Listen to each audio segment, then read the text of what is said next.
네, 시청자 여러분 안녕하십니까? 파이널샷 진행을 맡은 최효은, 신민영입니다. 네, 오늘 한국 증시 코스피, 코스닥 양 시장의 분위기가 살짝 다릅니다. 일단 양 시장 모두 다 장 초반 비교에서는 약간 좀 약해진 모습인데요. 코스피 현재 구간 보합권에서 등락 유지하고 있습니다. 그래도 2600선은 그래도 지켜주는 모습을 보여주고 있고요. 코스닥은 장중한 때는 1% 이상의 강세 탄력을 나타내기도 했는데 외국인들의 수급이 약간 좀 빠져나가면서 현재 0.7%의 상승 흐름 731선에서 거래가 되고 있습니다.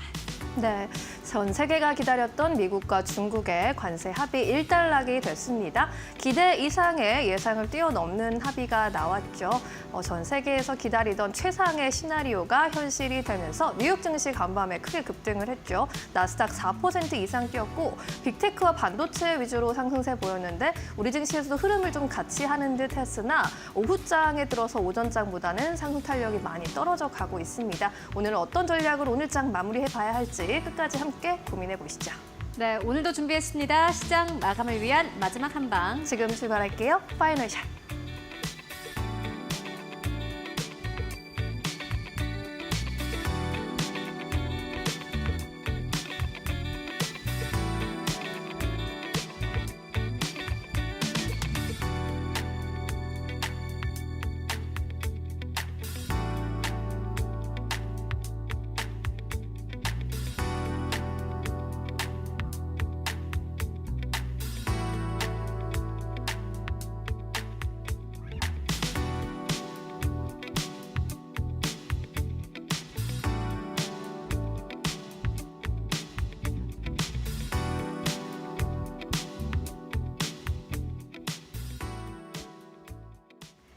네, 미국과 중국 간의 갈등이 좀 일단락된 모습을 보여주고 있습니다.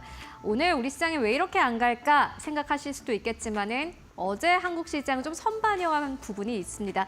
특히나 코스피는 이제 2,600선을 뛰어넘은 상황이고 2,600선이라는 요 선 자체가 사실은 좀 뛰어넘기 힘든 그러한 저항선이었기 때문에 오늘 시장은 관망 기조가 유지되고 있는 것으로 보여집니다.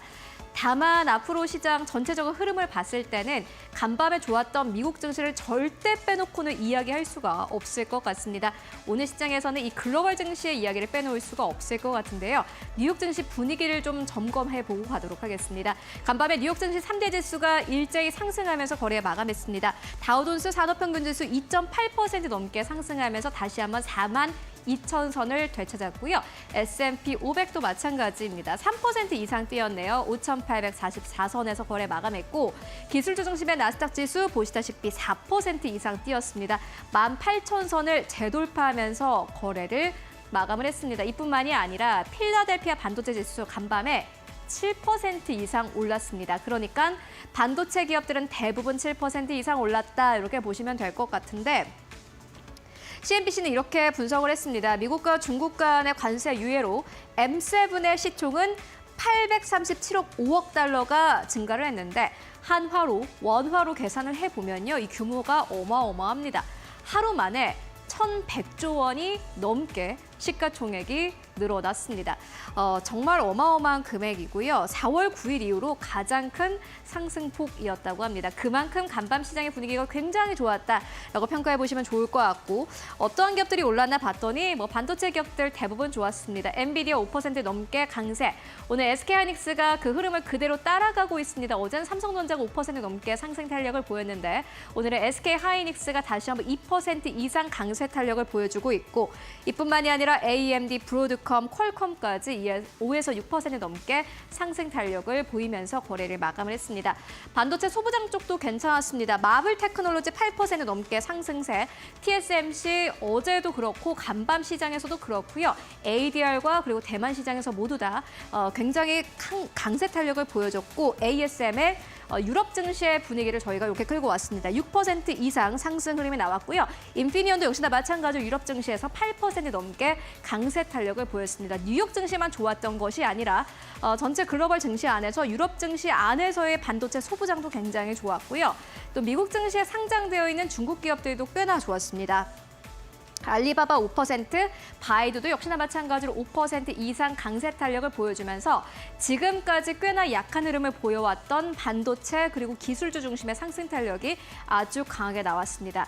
그렇다면 지수의 흐름은 지금 기술적으로 본다면은 어떻게 분석을 해볼 수 있을까요? 저희가 간밤에 외신에서 나온 그러한 뉴스들을 조금 가지고 왔는데 이 차트 같은 경우에는 S&P 500의 200일 이평선과 50일 이평선의 흐름을 함께 보여주는 차트입니다. CNBC에서 저희가 가지고 왔고요. 이 차트가 S&P 500인데 보시다시피 200일 이평선 그리고 50일 이평선을 모두 다 상회하는 모습을 보여주고 있습니다. 이게 굉장히 중요한 요소입니다. 왜냐하면 지금까지 S&P 500은 200일 이평선을 전혀 넘지 못하는 상황이었습니다. 계속해서 저항선으로 부딪히면서 200일 이평선에 가깝게 다가서면 떨어지고 또 가깝게 달아서면 떨어지고 이러한 흐름을 보여줬는데 간밤에는 200일 이평선을 뛰어넘으며 마감을 한 것이 특징이라고 할 수 있겠습니다. 200일 이평선은 지금까지는 시장 반등 저한선으로 이렇게 지목이 돼 왔지만은 간밤에는 달랐다. 그만큼 간밤의 시장 분위기는 굉장히 급진적이었다라고 보고 있는 그러한 분석가들이 많았고요. 네이션와이드의 마크 해킷은 이렇게 이야기를 합니다.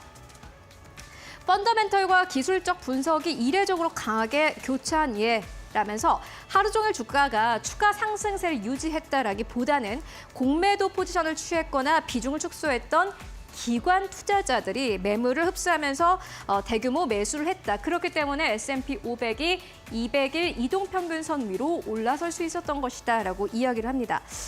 그렇기 때문에 일단은 저항선을 뚫어냈습니다. 그렇기 때문에 이번 주 내로는 또 다른 흐름이 나올 것이다라고 기대감을 높이고 있습니다. 이뿐만이 아니라 또 낙관주의자가 한 명 더 있었습니다. 이어서 만나보시죠. 네, 펀드 스트레스의 톱니인데요. 우리가 예상한 대로 시장은 V자 회복을 보이고 있다라면서 투자자들은 여전히 회의적인데 오히려 이것을 긍정적인 신호로 본다라고 이야기를 합니다. 자세히 들어가 보도록 하겠습니다. 관세 발표 직후에 주식시장이 폭포형 급락을 보였는데 이는 통상적으로 V자형 반등의 전조라고 합니다. 1995년 이후로 18번의 폭포형 급락이 있었는데 그중에서 17번이 V자형 반등으로 이어졌다고 합니다. 90%의 확률이 넘게 그러니까는 이 폭포형 급락이 나왔을 때마다 V자형 반등이 나왔다라고 보시면 될 것 같은데 이번에도 예외는 아니다 이렇게 보고 있는 듯합니다. 특히나 미국의 개인 투자자 협회의 투자심리 설문조사 결과 1% 이상의 응답자가 향후 6개월간 시장이 하락할 것으로 예상하고 있습니다. 다만 이렇게 비관적인 흐름이 나올 때, 이렇게 컨센서스가 잘 형성되지 않을 때, 센티멘털이 잘 형성되지 않을 때 오히려 시장은 잘 가는 경향이 있다라고 톱니는 이야기를 하고 있고요. 바닥을 찍고 올라서는 대형주 중심의 매수 기회를 제한한다라고 이야기를 했는데 꽤 많은 기업들이 있었습니다. 그 가운데서 식총이 좀 큰 기업들 저희가 좀 정리를 해봤는데요. 먼저 첫 번째는 룰루레몬입니다. 룰루레몬은 관세 타격으로 인해서 주가가 좀 꽤 크게 떨어진 상황입니다. 현재 프라이스 타겟을 목표로 했을 때는 11%의 상승 여력이 있다 이렇게 내다보고 있고요. 워너브러스 디스커버리도 있었고 여러분들이 좋아하시는 테슬라도 있었습니다. 그리고 마지막으로는 슈퍼 마이크로 컴퓨터도 있었는데 대체적으로 10에서 20%의 상승 여력이 남아 있다라고 보고 있습니다. 그렇다면은 지금 이 시점에서 모든 기업을 보면 좋은 걸까요? 그건 아닙니다. 이어서 만나보시죠. 네, 오펜하이머의 아리월드는 애플은 단기적으로 봤을 때는 글쎄다라는 의견을 제시하기도 했습니다. 세 가지 종목에 대한 투자 의견을 제시했는데요. 먼저 애플입니다. 애플은 장기적으로 봤을 때는 여전히 굉장히 매력적이다라고 이야기를 합니다. 여전히 시장 자체가 대형 성장주 중심의 장기 상승세에 있다고 본다라고 이야기를 합니다. 주가가 안 좋았을 때 애플을 매수했다면 그것은 굉장히 좋은 선택이었다. 다만 지금 이 시점에서 봤을 때 얼마나의 상승 여력이 있을까를 생각해 본다면은 글쎄다라고 이야기를 합니다. 최고의 종목이라고 지금 이 시점에선 보기 어렵다라고 이야기를 하고 있고요. 두 번째는 메타입니다. 메타도 역시나 마찬가지로 중국과 좀 연결이 되어 있습니다. 광고 비즈니스 쪽에서 중국과 연결이 되어 있기 때문에 지금까지 좀 주가가 좀 많이 빠진 경향이 있는데 오펜하이머의 아리월드는 장기적으로는 강세 흐름이 재개되었다라고 본다면서 모멘텀 순위에서도 상위로 올라가고 있다라고 이야기를 합니다. 그리고 마지막으로는 공구업체 스탠리 블랙앤데커인데요. 미중 갈등의 피해주로 주가가 큰 폭으로 하락한 바 있습니다. 간밤에는 무려 두 자릿수 이상의 급등세가 나왔습니다. 하루 만에 16% 넘게 급등세를 나타내기도 했는데요. 다만 그대로 매도 투자 의견을 유지를 했습니다. 여전히 장기 하락 추세에 있으며 200일 이평선 아래에 머물러 있는 상태다라면서 지금의 상승은 오히려 매도 기회다라고 설명을 합니다. 미국과 중국 간의 갈등 이슈가 그래도 일단락되면서 종목들이 조금 안도 랠리가 나왔습니다. 다만 장기적으로 봤을 때 이게 정말 안도 랠리를 보일 수 있는 구간인가를 좀 냉정하게 생각해 보실 필요가 있을 것 같습니다. 오늘의 시그널로는 간밤의 뉴욕 증시 분위기 함께 정리해 보고 왔고요. 그렇다면 오늘 시장에서 또 주목할 만한 헤드라인 어떤 것들이 있을까요? 이어서 신민영 앵커가 정리해 드립니다. 네, 오늘 장에서 움직이고 있는 종목들 그리고 업종별로 주목받고 있는 이슈들 살펴보도록 하겠습니다. 첫 번째 헤드라인부터 함께 살펴보시죠. 첫 번째 뉴스입니다. 현대차와 기아 소식입니다. 미중 관세 인하 그리고 긴장이 완화된 가운데 동반 상승세를 연출하고 있는데요. 상승폭이 그리 크지는 못합니다.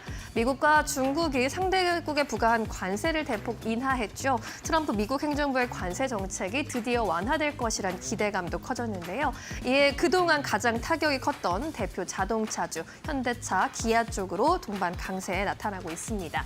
미국은 대중국 추가 관세 125% 중 91%를 취소하고 24%는 90일간 유예하기로 했고요. 중국도 미국에 대한 보복 관세를 115%포인트 낮추기로 했습니다. 비교적 파격적인 합의였지만 오늘 주가 탄력은 다소 아쉽다는 평가도 나타나고 있습니다. 두 번째 헤드라인입니다. 한진칼 소식입니다. 호반그룹의 지분이 확대 소식이 있었죠. 경영권 분쟁 기대감이 높아지면서 오늘 주가 급등세를 연출하고 있습니다. 호반건설이 한진그룹 지주사인 한진칼 지분을 추가로 매입했다는 소식인데요. 호반건설은 한진칼의 2대 주주로서 단순 투자 목적으로 지분을 매입했다고 밝혔으나 업계 안팎에서는 이 호반건설이 향후 경영권 참여에 나설 가능성에 함께 주목하고 있습니다. 호반건설은 지난 3월 한진칼의 주주총회에 참석해 이사 보수 한도를 증액하는 안건에 대해서 반대표를 던진 바 있기도 합니다. 호반건설이 앞서 2015년에 아시아나항공의 무기업인 금호산업 인수를 타진했다라는 점에서 향후에 항공업에 뛰어들 가능성도 함께 거론이 되고 있습니다. 세 번째 뉴스입니다. 메이슨 캐피탈 관련 뉴스입니다. 리드코프 피인수 그리고 제사 인터넷뱅크에 참여한다는 소식 겹치면서 겹포제의 주가 급등세에 나타내고 있습니다. 대부업체 리드코프가 금융 리스업체 메이슨 캐피탈에 경영권을 인수한다는 소식에 메이슨 캐피탈의 주가가 크게 뛰고 있는 건데요. 리드코프의 이번 메이슨 캐피탈 인수는 사업 다각화와 미래 성장 동력 확보 전략의 일환으로 보이고 있습니다. 메이슨 캐피탈은 리드코프 등이 제4 인터넷 전문은행의 인가를 목표로 추진 중인 소소뱅크의 대주주로 참여할 계획이라고 밝히기도 했는데요. 이러한 주가 기대감 모두 반영이 되면서 오늘 두 자릿수대 오름세 연출하고 있습니다. 마지막 소식입니다. ABL 바이오 살펴볼 텐데요. 반환 의무가 없는 계약금을 수령했다라는 소식에 강세 흐름 이어갑니다. 이중항체 플랫폼 개발 업체인데요. 3%대 강세 나타나고 있고요. 글로벌 제약사 GSK로부터 뇌 전달 플랫폼 이전 기술에 따른 계약금 739억 원을 수령한 소식이 알려지면서 매수세가 몰린 것으로 풀이되고 있습니다. 특히나 반환 의무가 없는 계약금 수령 공시에 계약 파기에 대한 우려도 해소되고 있는데요. 관련 소식 조금 더 자세히 이따 알아보도록 하겠습니다. 네 가지 소식 함께 살펴보셨습니다. 네, 이번에는 증권가 전화 연결해 보도록 하겠습니다. 메리츠증권 도곡 WM센터 김경국 과장 연결돼 있습니다. 과장님 안녕하세요. 네, 안녕하세요. 네, ABA 관련 소식이 전해졌습니다. 관련 내용 조금 더 자세히 알려주시죠. 네. 일단 ABL 바이오 GSK의 빅딜 이후에 이제 반환 의무이 없는 계약금 739억 원을 수령을 했고요.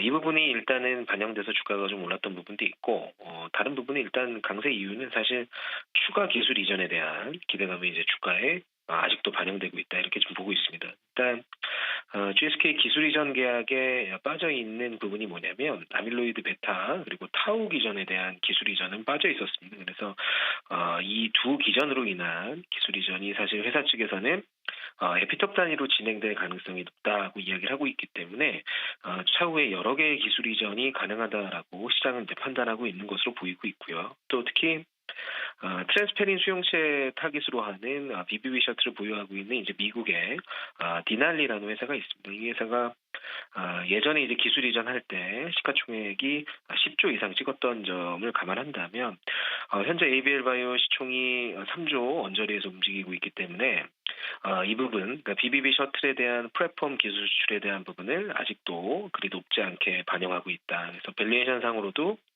충분히 더 상승의 여력이 있다. 이렇게 좀 보고 있는 것 같습니다. 그리고 어제 있었던 제약바이오 약가 인하 관련된 행정명령 이런 이슈 때문에 어제 제약바이오가 미리 급락하는 면이 있었습니다. 근데 어젯밤 미국에 있는 제약바이오 섹터들은 오히려 조금 완화적인 이 행정명령 덕분에 주가가 상승하는 모습을 보여줬기 때문에 이미 이제 주가의 의약품 관세라든지 약가 인하 관련된 행정명령 부분은 거의 다 이제 반영된 것이 아닌가 그렇게 좀 판단하고 있고 향후에 이제 제약바이오 섹터의 반등이 좀 이어질 가능성이 있다 이렇게 좀 보고 있습니다. 네, 제약바이오 관련 의견까지 함께 첨부해 주셨습니다. 이 밖에도 오늘 오후장에서 매수 관점으로 보고 계신 종목 어떤 종목일까요? 오늘은 현대로템 가져와 봤고요. 일단 최근에 이제 조정폭이 좀 크게 나오는 모습이었습니다. 그래서 현재 가격이 사실은 26년 선행 PR 기준으로 15배 언더 수준에서 거래가 되고 있습니다. 그래서 최근에 이제 더 빠지면서 밸류에이션이 더 낮아졌는데 사실 유럽의 방산업체 평균 PER이 선행으로 한 25배에서 8배 정도 사이에서 거래가 된다는 점을 감안해 보면 현대로템의 밸류에이션이 굉장히 저렴한 수준에서 거래가 되고 있다 이렇게 좀 생각하고 있고요. 사실 저평가 요인은 동사가 가지고 있는 이제 폴란드를 제외하고는 이제 수출 레퍼런스가 부족한 것이 이제 할인 요인이라고 일단 판단하고 있고요. 그런데 동사 같은 경우에 이제 폴란드 2차 계약 가시성이 상당히 높아졌고 또 25년을 기점으로 해서 루마니아와 중동 수출 모멘텀이 확대된다는 점은 이제 투자 포인트로 작용을 할 것 같습니다. 그리고 만약에 이제 폴란드에 이어서 다양한 국가의 이제 수주 계약이 체결이 된다면 동사의 주가 수준은 다시 한번 리레이팅이 가능할 것으로 보고 있고요. 최근에 이제 슬로바키아 같은 경우에는 폴란드에서 제조된 K2 전차 구매 계약서를 체결하면서 잠재 국가의 이름을 올리고 있습니다. 그래서 폴란드 이외에 다른 국가와 계약 체결 유무가 사실은 동사의 주가 수준에는 동사의 할인 요인을 타개하는데 굉장히 큰 도움을 줄 것 같고요. 사실 미국과 중국의 90일간의 관세 유예로 인해서 시장에서는 이제 관세 무풍지대 종목들에 대한 차익 실현 욕구가 일시적으로 커졌다고 생각하는데 이번 조정을 이용해서 기존의 주력 섹터를 모아가는 접근이 유효한 구간이다 이렇게 좀 판단하고 있고요. 기술적으로도 60이선 부근에서 가격 조정이 마무리될 거라고 판단하고 있고 그런 거를 이제 현재가 매수가 유효한 가격대다 그렇게 좀 보고 있습니다. 그래서 목표가는 13만 원, 손절 라인은 9만 원 정도로 잡아보도록 하겠습니다. 네, 알겠습니다. 현대로템에 대한 의견 들어봤습니다. 오늘도 자세한 설명 고맙습니다. 네, 감사합니다. 네, 이번에는 외국인과 기관의 선택 살펴볼까요? 최윤 앵커와 함께 하시죠. 네, 먼저 외국인들이 오늘 코스피 안에서 사고 있는 기업들부터 만나보도록 하겠습니다. 보시다시피 오늘도 SK하이닉스와 삼성전자 중심으로 매수세 강력하게 유입되고 있습니다. 어제에 이어서 오늘까지 줄매수가 들어오고 있는 셈이고요. 세 번째로는 HD 현대미포, 네 번째로는 HMM, 다섯 번째로는 기아 자리하고 있습니다. 매도하는 기업들 살펴보도록 하겠습니다. 가장 첫 번째로는 한화에어로스페이스, 두 번째로는 LG화학, 세 번째로는 한미반도체, 네 번째로는 SK텔레콤, 다섯 번째로는 현대로템 자리하고 있습니다. 방산주가 매도 리스트에 올라와 있는 점 눈에 띕니다. 그렇다면 코스닥 안에서의 외국인 수급은 어떻게 움직이고 있을까요? 이어서 만나보도록 하겠습니다. 오늘 실리콘투를 가장 많이 매수하고 있고요. 어제에 이어서 오늘까지 중점적으로 매수하는 기업입니다. D&D 파마텍 쪽으로도 오늘 시장 강력한 매수 들어오고 있고 세 번째로는 삼천당제약, 네 번째로는 알테오젠, 다섯 번째로는 보로노이 이제 이름 올리고 있습니다. 매도하는 기업들 살펴보시면요. 가장 첫 번째로는 레인보우 로보틱스, 두 번째로는 고영, 세 번째로는 제주반도체, 네 번째로는 파마 리서치, 다섯 번째로는 카페24 자리하고 있습니다.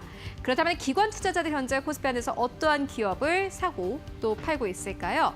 네, 기관 투자자도 오늘 시장에서 삼성전자 중심으로 강력한 매수 들어옵니다. 어제 이어서 오늘까지 외국인과 기관의 쌍끌이 매수가 들어오고 있는 것이 특징이라고 할 수 있겠고, 두 번째로는 HMM, 세 번째로는 한화오션입니다. 네 번째로는 두산, 다섯 번째로는 신한지주 자리하고 있습니다. 매도하는 기업들 살펴보시면 가장 첫 번째로는 한국전력, 두 번째로는 현대 로템, 세 번째로는 HT현대 미포, 네 번째로는 한국항공우주, 다섯 번째로는 이마트 자리하고 있습니다. 최근에 많이 올라온 기업들 중심으로 오늘은 차익을 실현하는 모습 보여주고 있고요. 그렇다면 코스닥 안에서의 기관 수급은 어떻게 움직이고 있을까요? 네, 기관 투자자들 오늘 코스닥 안에서 ABL바이오를 가장 많이 매수합니다. 두 번째로는 리노공업 자리하고 있네요. 세 번째로는 펩트론, 네 번째로는 시젠입니다. 어제 이어서 오늘까지 기관의 시젠에 대한 줄매수 눈에 띄고요. 다섯 번째로는 테스 자리하고 있습니다. 매도하는 기업들 살펴보도록 하겠습니다. 가장 첫 번째로는 실리콘2입니다. 실적을 발표를 했죠. 오늘 시장에서 다시 한번 매도 물량이 좀 크게 나오고 있는 모습 보여주고 있고요. 최근에 신고가 경신한 휴젤, 오늘 기관의 매도 물량 크게 출회되고 있습니다. 세 번째로는 성광밴드, 네 번째로는 SM, 다섯 번째로는 동성화인텍 자리하고 있습니다. 네, 지금까지 외국인 기관 수급 함께 살펴보고 왔습니다.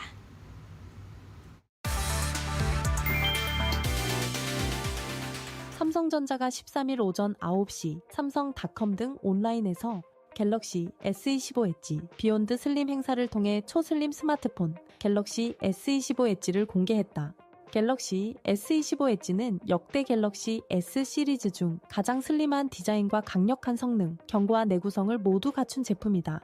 노태문 삼성전자 DX 부문장 직무대행은 갤럭시 S25 엣지는 초슬림 기술의 한계를 넘어 사용자 경험을 혁신하는 제품이라며 디자인과 엔지니어링 장인 정신의 완벽한 균형을 이뤄낸 업계의 새로운 카테고리라고 강조했다.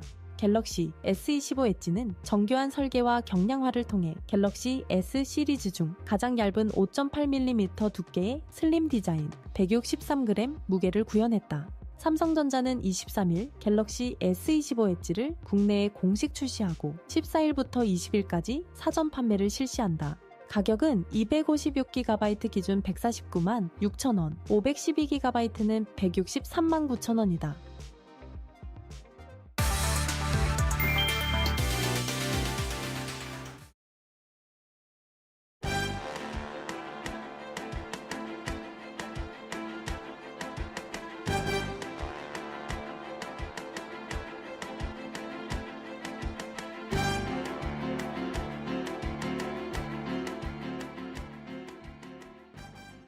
네, 이슈 체크 코너로 이어가 보도록 하겠습니다. 오늘은 이데일리온의 김태훈 파트너 모시고 이야기 나눠보도록 하겠습니다. 안녕하십니까? 안녕하세요. 네, 파트너님과 오늘도 시장 이야기를 좀 해볼 텐데 매주마다 새로운 이슈를 가지고 오세요. 네. 뭔가 새로운 듯 하면서 새롭지 않은 네. 그런 이슈들을 가지고 오시는데 오늘은 어떤 섹터 보고 계신지 궁금합니다. 네, 역시나 이제 컨텐츠 쪽을 밀고 있는데요. 최근 들어서 이 컨텐츠도 다양한 것들이 있습니다. 지금 뭐 많이 회자되는 게 이제 웹툰 쪽을 말씀하시고 웹툰 이외에 K 애니메이션, 그다음에 K 무비, K 드라마, K 팝 이런 것들 다양하게 있는데요. 이 K 컨텐츠 쪽은 말 그대로 정부 이제 이 대선 공약으로도 나오면서 이 대선 콘텐츠가 그러니까 K 콘텐츠가 시장에서 많이 회자되고 관심이 있어지고 또 여기에 투자도 많이 이루어지고 있습니다. 그러면서도 이쪽은 제조업과 다르게 우리나라 이 문화를 배경으로 해서 만들어진 이 무형의 상품이기 때문에 이 경쟁력이 뛰어난 편이죠. 여기를 하루아침에 중국이나 이런 저임금 노동력 국가가 바로 따라올 수가 없습니다. 왜냐하면 이게 문화적인 기반에서 만들어진 상품이기 때문에 그런 것이죠. 그러다 보니 이쪽 분야를 더 키워서 여기서 말 그대로 더 나은 젊은이들을 위한 청년 일자리를 만들어내기 위해서라도 K 콘텐츠에 많은 투자를 하고 있는데요. 여기에 최근 들어서 이슈가 되고 있는 건 이 OTT를 통해서 글로벌리 우리 상품들이, 그러니까 우리 이런 드라마나 무비가 소개되면서 자연스럽게 그 영화나 드라마 속에 우리 상품들이 노출이 되고 있는 겁니다. 이거는 어디까지 좀 PPL 같은 성격도 있고 실제로 PPL이 되는 것도 있고 PPL이 아닌 자연스러운 소품으로 사용된 것들이 외국인들이 눈썰미 좋게 잘 보고 그 상품을 찾다 보니 또 유명해지는 경우도 있습니다. 그러다 보니 이러한 K-드라마나 K-무비 같은 영상 콘텐츠 이런 쪽은 우리 상품을 소개하는 장이 되기도 하죠. 그래서 이런 쪽을 잘 보셔야 되고 특히나 올 하반기에 중국이 한알령을 이제 완화하거나 아니면 해제했을 때 가장 큰 수혜를 볼 수 있는 게 K-팝과 함께 K-드라마, K-무비 이런 영상 콘텐츠 쪽입니다. 그렇기 때문에 이런 쪽을 좀 주의 깊게 보실 필요가 있는 것이죠. 네, 알겠습니다. 한국 드라마 콘텐츠 쪽을 보고 계신다라고 말씀해 주셨는데 한알령 해제에 대한 기대감도 있고요. 정책에 대한 기대감 모두 다 있습니다. 일단 모멘텀을 두루두루 갖췄다라고 보시면 될 것 같은데 그렇다면 종목으로 들어가 보도록 하겠습니다. 사실 콘텐츠 종목은 좀 선택을 하기 힘들다라는 생각이 드는 게 이게 지금까지 히트작을 많이 내놨다고 네. 해서 네. 다음에 내놓는 작품들이 히트작이 되는 건 아니더라고요. 그게 이게 좀 힘든 것 같다라는 생각이 네. 드는데 오늘 가장 첫 번째로는 어떠한 기업 보고 계십니까? 말 그대로 이제 이 드라마 하면 우리나라에서는 스튜디오 드래곤이라는 회사가 가장 많은 맞아요. 작품을 이제 만들고 있습니다. 올해도 25작품 정도를 할 예정인데요. 그중에서 이제 1분기 때 벌써 1분기가 지났죠. 5월 달이니까 벌써 2분기도 중반이 지나가고 있는데요.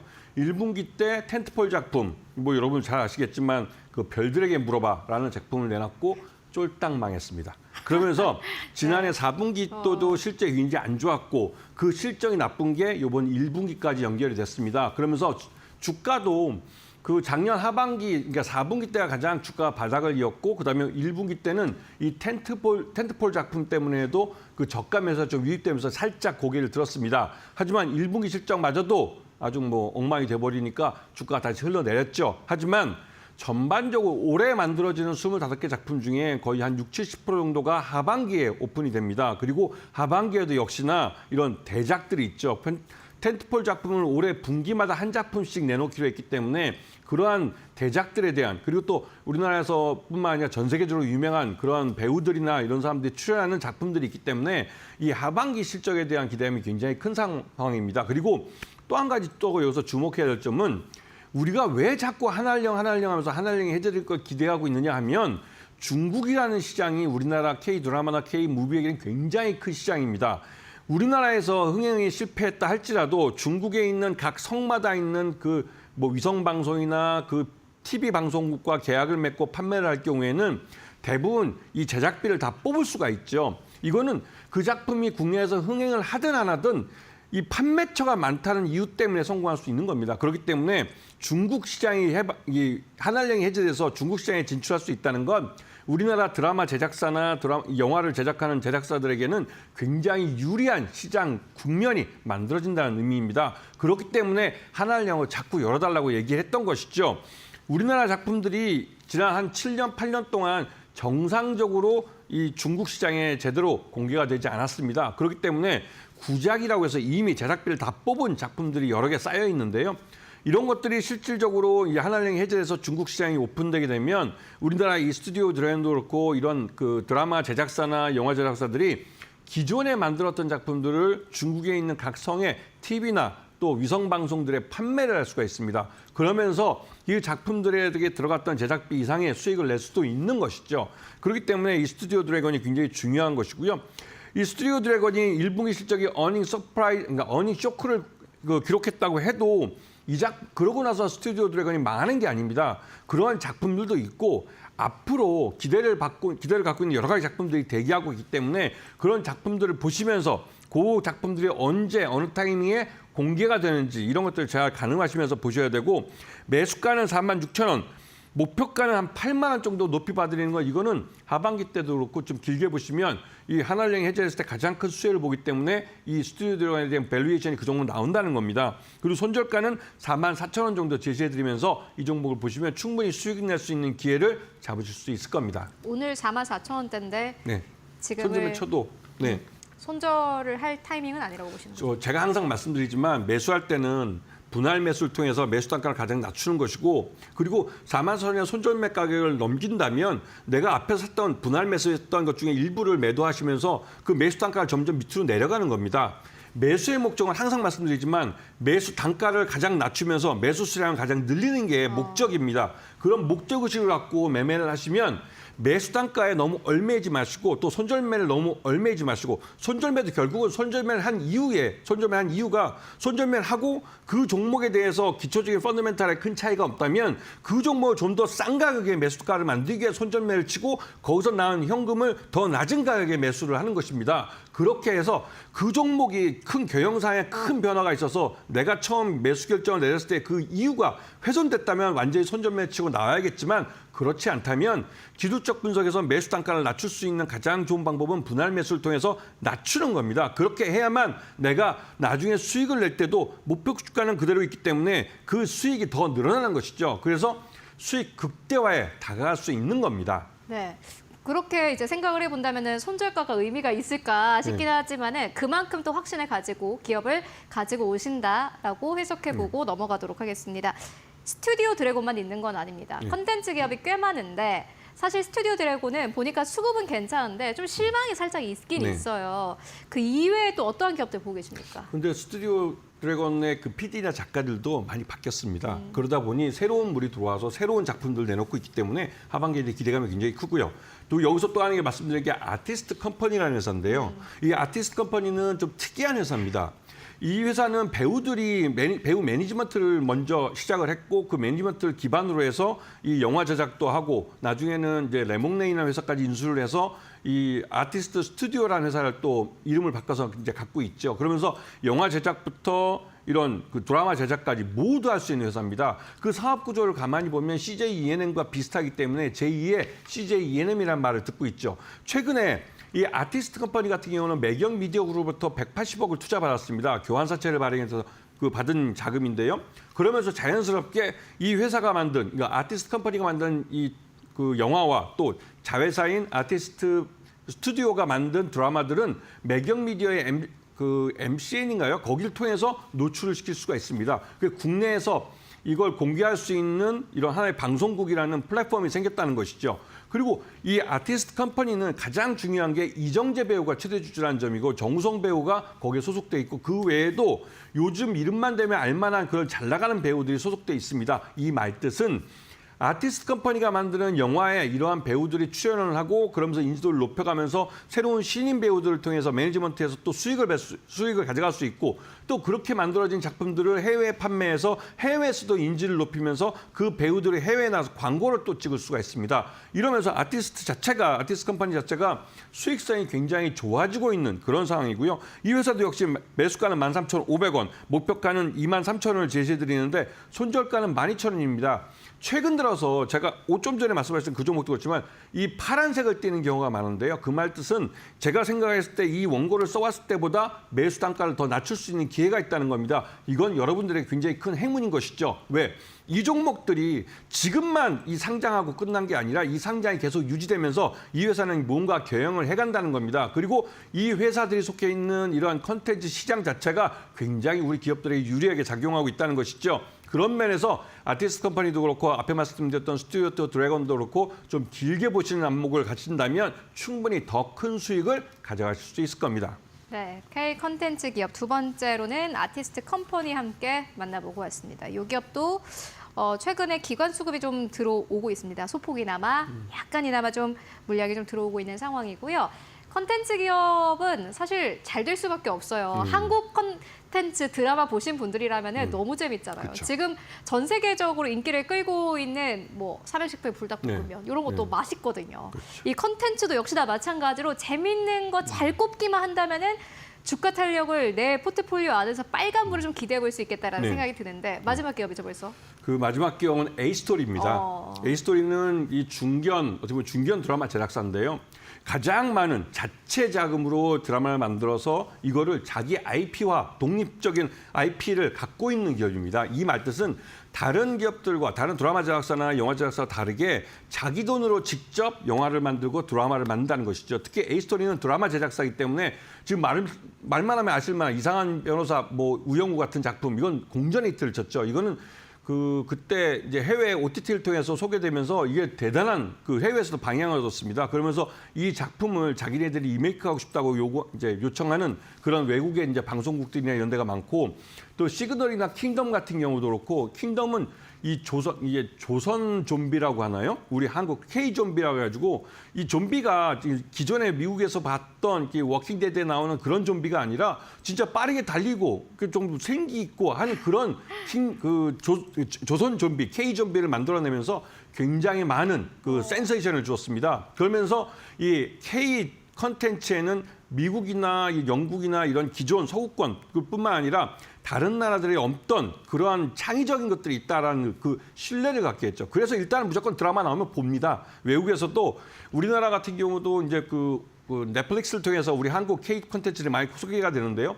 거기에 우리 한국 제품, 한국 콘텐츠에 대해서 관심을 갖고 있는 외국인들이 많이 생겼고 팬덤도 많이 생겼습니다. 그러다 보니 그 팬덤이 계속 다음 작품을 기다리게 하는 것이죠. 그러면서 점점 우리나라 드라마 제작비가 올라가고 있습니다. 배우들에 대한 몸값도 올라가고 그만큼 판매 단가도 올라가죠. 이런 부분을 잘 보셔야 될 것 같고요. 이 A스토리 같은 경우도 지난 8년 동안, 한 할 년 동안 중국에 제대로 정상적으로 판매를 못한 작품들이 많습니다. 그런데 여기에는 3대 주주로 텐센트가 주주로 들어와 있습니다. 텐센트가 예전에도 그 한알령이 없을 때 A스토리의 작품들을 중국에 많이 소개를 했는데요. 이번 기회에 한알령 해제된다면 3대 주주로 참여하고 있는 중국 텐센트가 A스토리의 어떻게 보면 그 중간 교두보, 다리가 돼서 중국으로 이 A스토리가 갖고 있던 여러 가지 구작들을 제대로 제값을 받고 판매할 수 있게 해줄 겁니다. 그리고 또 한편으로 A스토리가 만들어 다양한 작품들이 중국에서 리메이크가 되고 있어요. 물론 리메이크에서 그 배우들이 좀 연기력이나 이런 문제가 있어서 좀 성공을 못했지만 그래도 한국 작품에 대한 이런 그 팬덤이랄까요? 이런 게 있기 때문에 많이 리메이크가 돼 있고 그 리메이크 판권도 꽤 짭짤합니다. 그런 면에서 A스토리의 이 몸값도 올라가고 그 작품들의 가격도 올라가고 있기 때문에 A스토리의 실적이 좋아질 가능성이 그 어느 때보다 높은 겁니다. 그렇기 때문에 이 A스토리의 실적을 좀 관심을 갖고 보시면서 좀 긴 한복으로 보신다면 충분히 좋은 기회를 잡으실 것 같고요. 매수가는 9,500원, 목표가는 15,000원 제시해드리고 손절가는 8,700원 좀 짧게 제시해드리겠습니다. 네, 알겠습니다. A스토리까지 K 컨텐츠주 함께 짚고 왔습니다. 지금까지 이데일리온의 김태훈 파트너와 함께 이야기 나눠봤습니다. 말씀 고맙습니다. 고맙습니다.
네, 이데일리온 이재선 파트너와 함께하는 만루홈런 시작하겠습니다. 오늘도 시장을 이길 수 있는 만루홈런 같은 종목들 찾아보시죠. 파트너님 안녕하세요. 네, 안녕하세요. 네, 반갑습니다.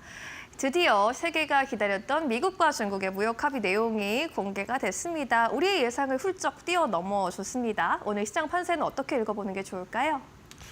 네, 맞습니다. 우리가 6월까지는 그래도 어느 정도 정리가 되지 않을까 싶다라고 말씀을 드렸었는데요.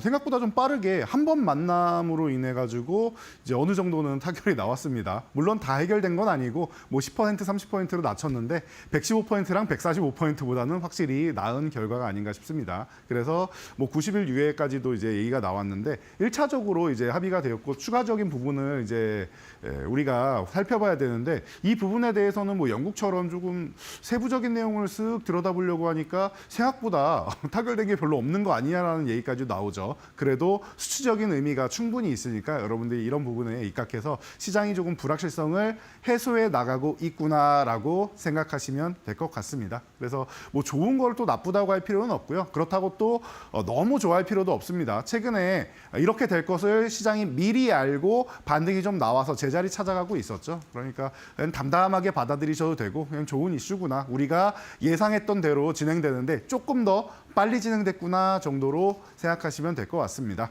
자, 그리고 이제 뭐 전쟁과 평화다 이렇게 어제도 말씀을 드렸었는데 여전히 뭐 마찬가지인 것 같습니다. 15일 날 정말로 만나느냐 이런 부분에 대해서도 우리가 좀 뭐 기대감을 갖고 있는데 만약에 성사가 안 되더라도 양측 모두 지금 휴전에 대한 의지가 있다라는 것만 우리가 확인한 것만으로도 충분히 좋은 것 같습니다. 심지어 그동안 한 발 뒤로 물러서 있던 푸틴이 먼저 대화를 제안을 했죠. 그렇다라고 하면은 뭐 우크라이나도 이것을 이제 거절할 뭐 필요는 없다라고 봅니다. 지금 서로 간에 급하고 빠르게 전쟁을 끝내고 싶어 한다라는 거 이 정도까지 생각하시면서 체크하시면 될 것 같고요.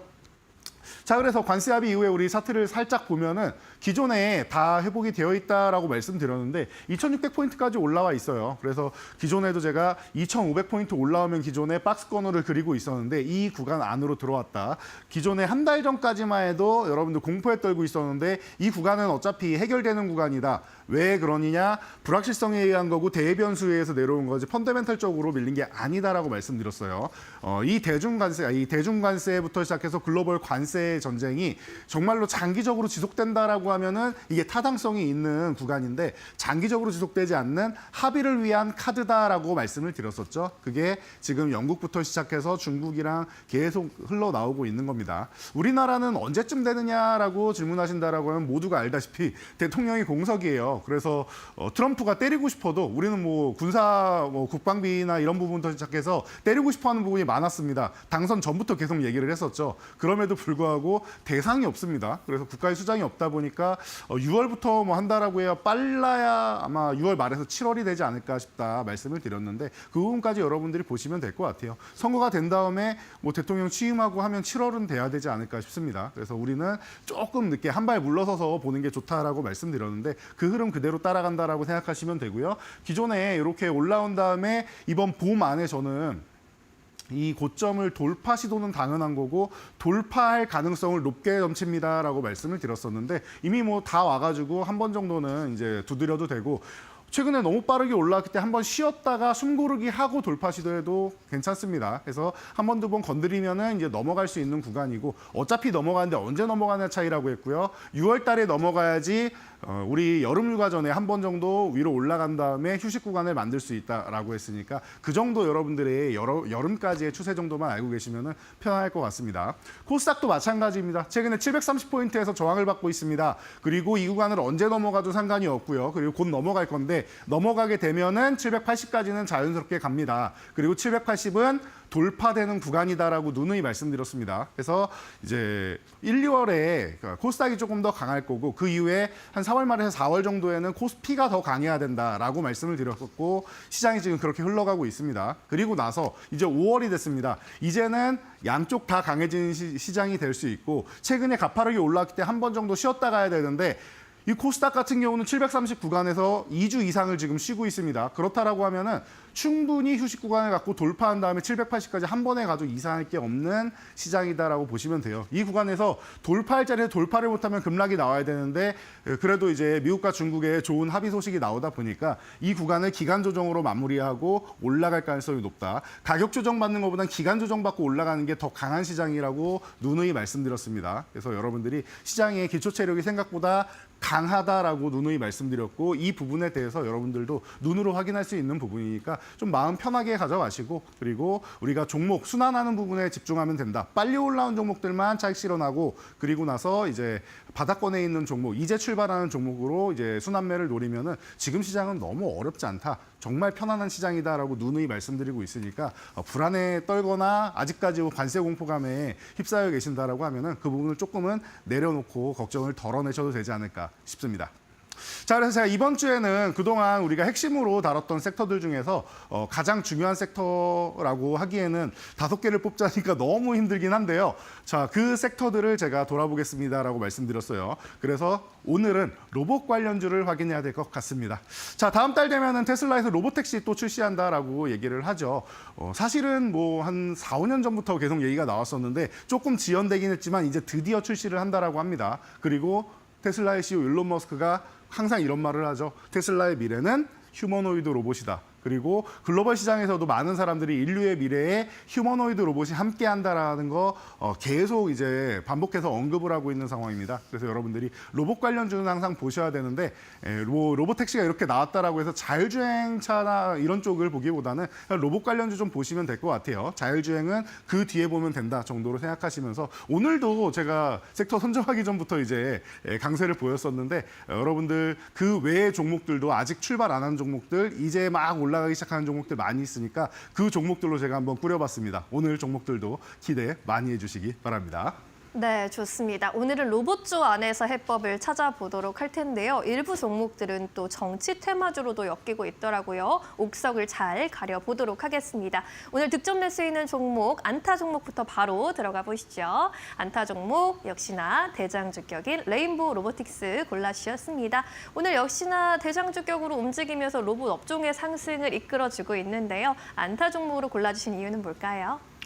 네, 안타 종목이다라고 하면은 가장 안정적인 종목들 이렇게 제가 봐드리고 있는데요. 레인보우 로보틱스는 뭐 시가총액으로 보나 아니면 현재 위치상으로 보나 너무나도 안정적이고 좋은 구간이 아닌가 싶어요. 우리가 작년 이제 12월 이제 하순에 12월 18일에 여러분들께 3루타 종목으로 알려드리고 나서 이제 217포인트가 상승을 했습니다. 그리고 나서 제가 충분히 휴식을 취해야 된다라고 누누이 말씀을 드렸었죠. 그래서 원하는 가격까지 내려왔고 사실 원하는 가격보다 조금 더 내려오긴 했습니다. 대신 그건 시장 영향력이니까 여러분들 크게 신경 안 쓰고 밀릴 때마다 모아가시면 됩니다라고 말씀을 드렸었죠. 아직까지도 출발이 제대로 안 나온 종목이에요. 이번에 이제 미중 무역 협상 타결된 부분을 이제 뭐 그 계기 삼아서 이제부터 다시 올라갈 수 있지 않을까 싶으니까 수급이 들어오는 것만 기다리고 있었는데 그 수급이 들어오는 게 슬슬 확인이 되기 시작합니다. 그러면은 이 거래량만 한번 폭발해 준다라고 하면은 이제부터 상승 초입에 있는 이 종목에 대해서 여러분들이 관심을 꼭 가져야 된다라고 누누이 말씀드리고 있으니까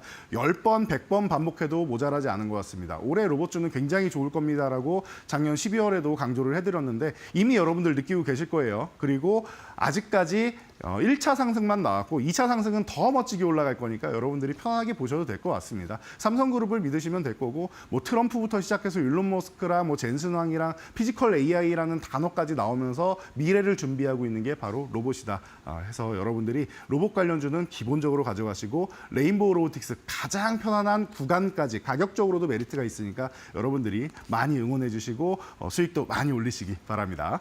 네, 오늘의 첫 번째 종목 레인보우 로보틱스로 만나봤습니다. 두 번째 종목으로 바로 넘어가도록 할게요. 2루타 종목으로는 원익홀딩스 골라주셨습니다. 우리 말로 없는 종목이기도 한데요. 이 시점에서 로봇 관련 모멘텀 뭘 볼 수 있을까요?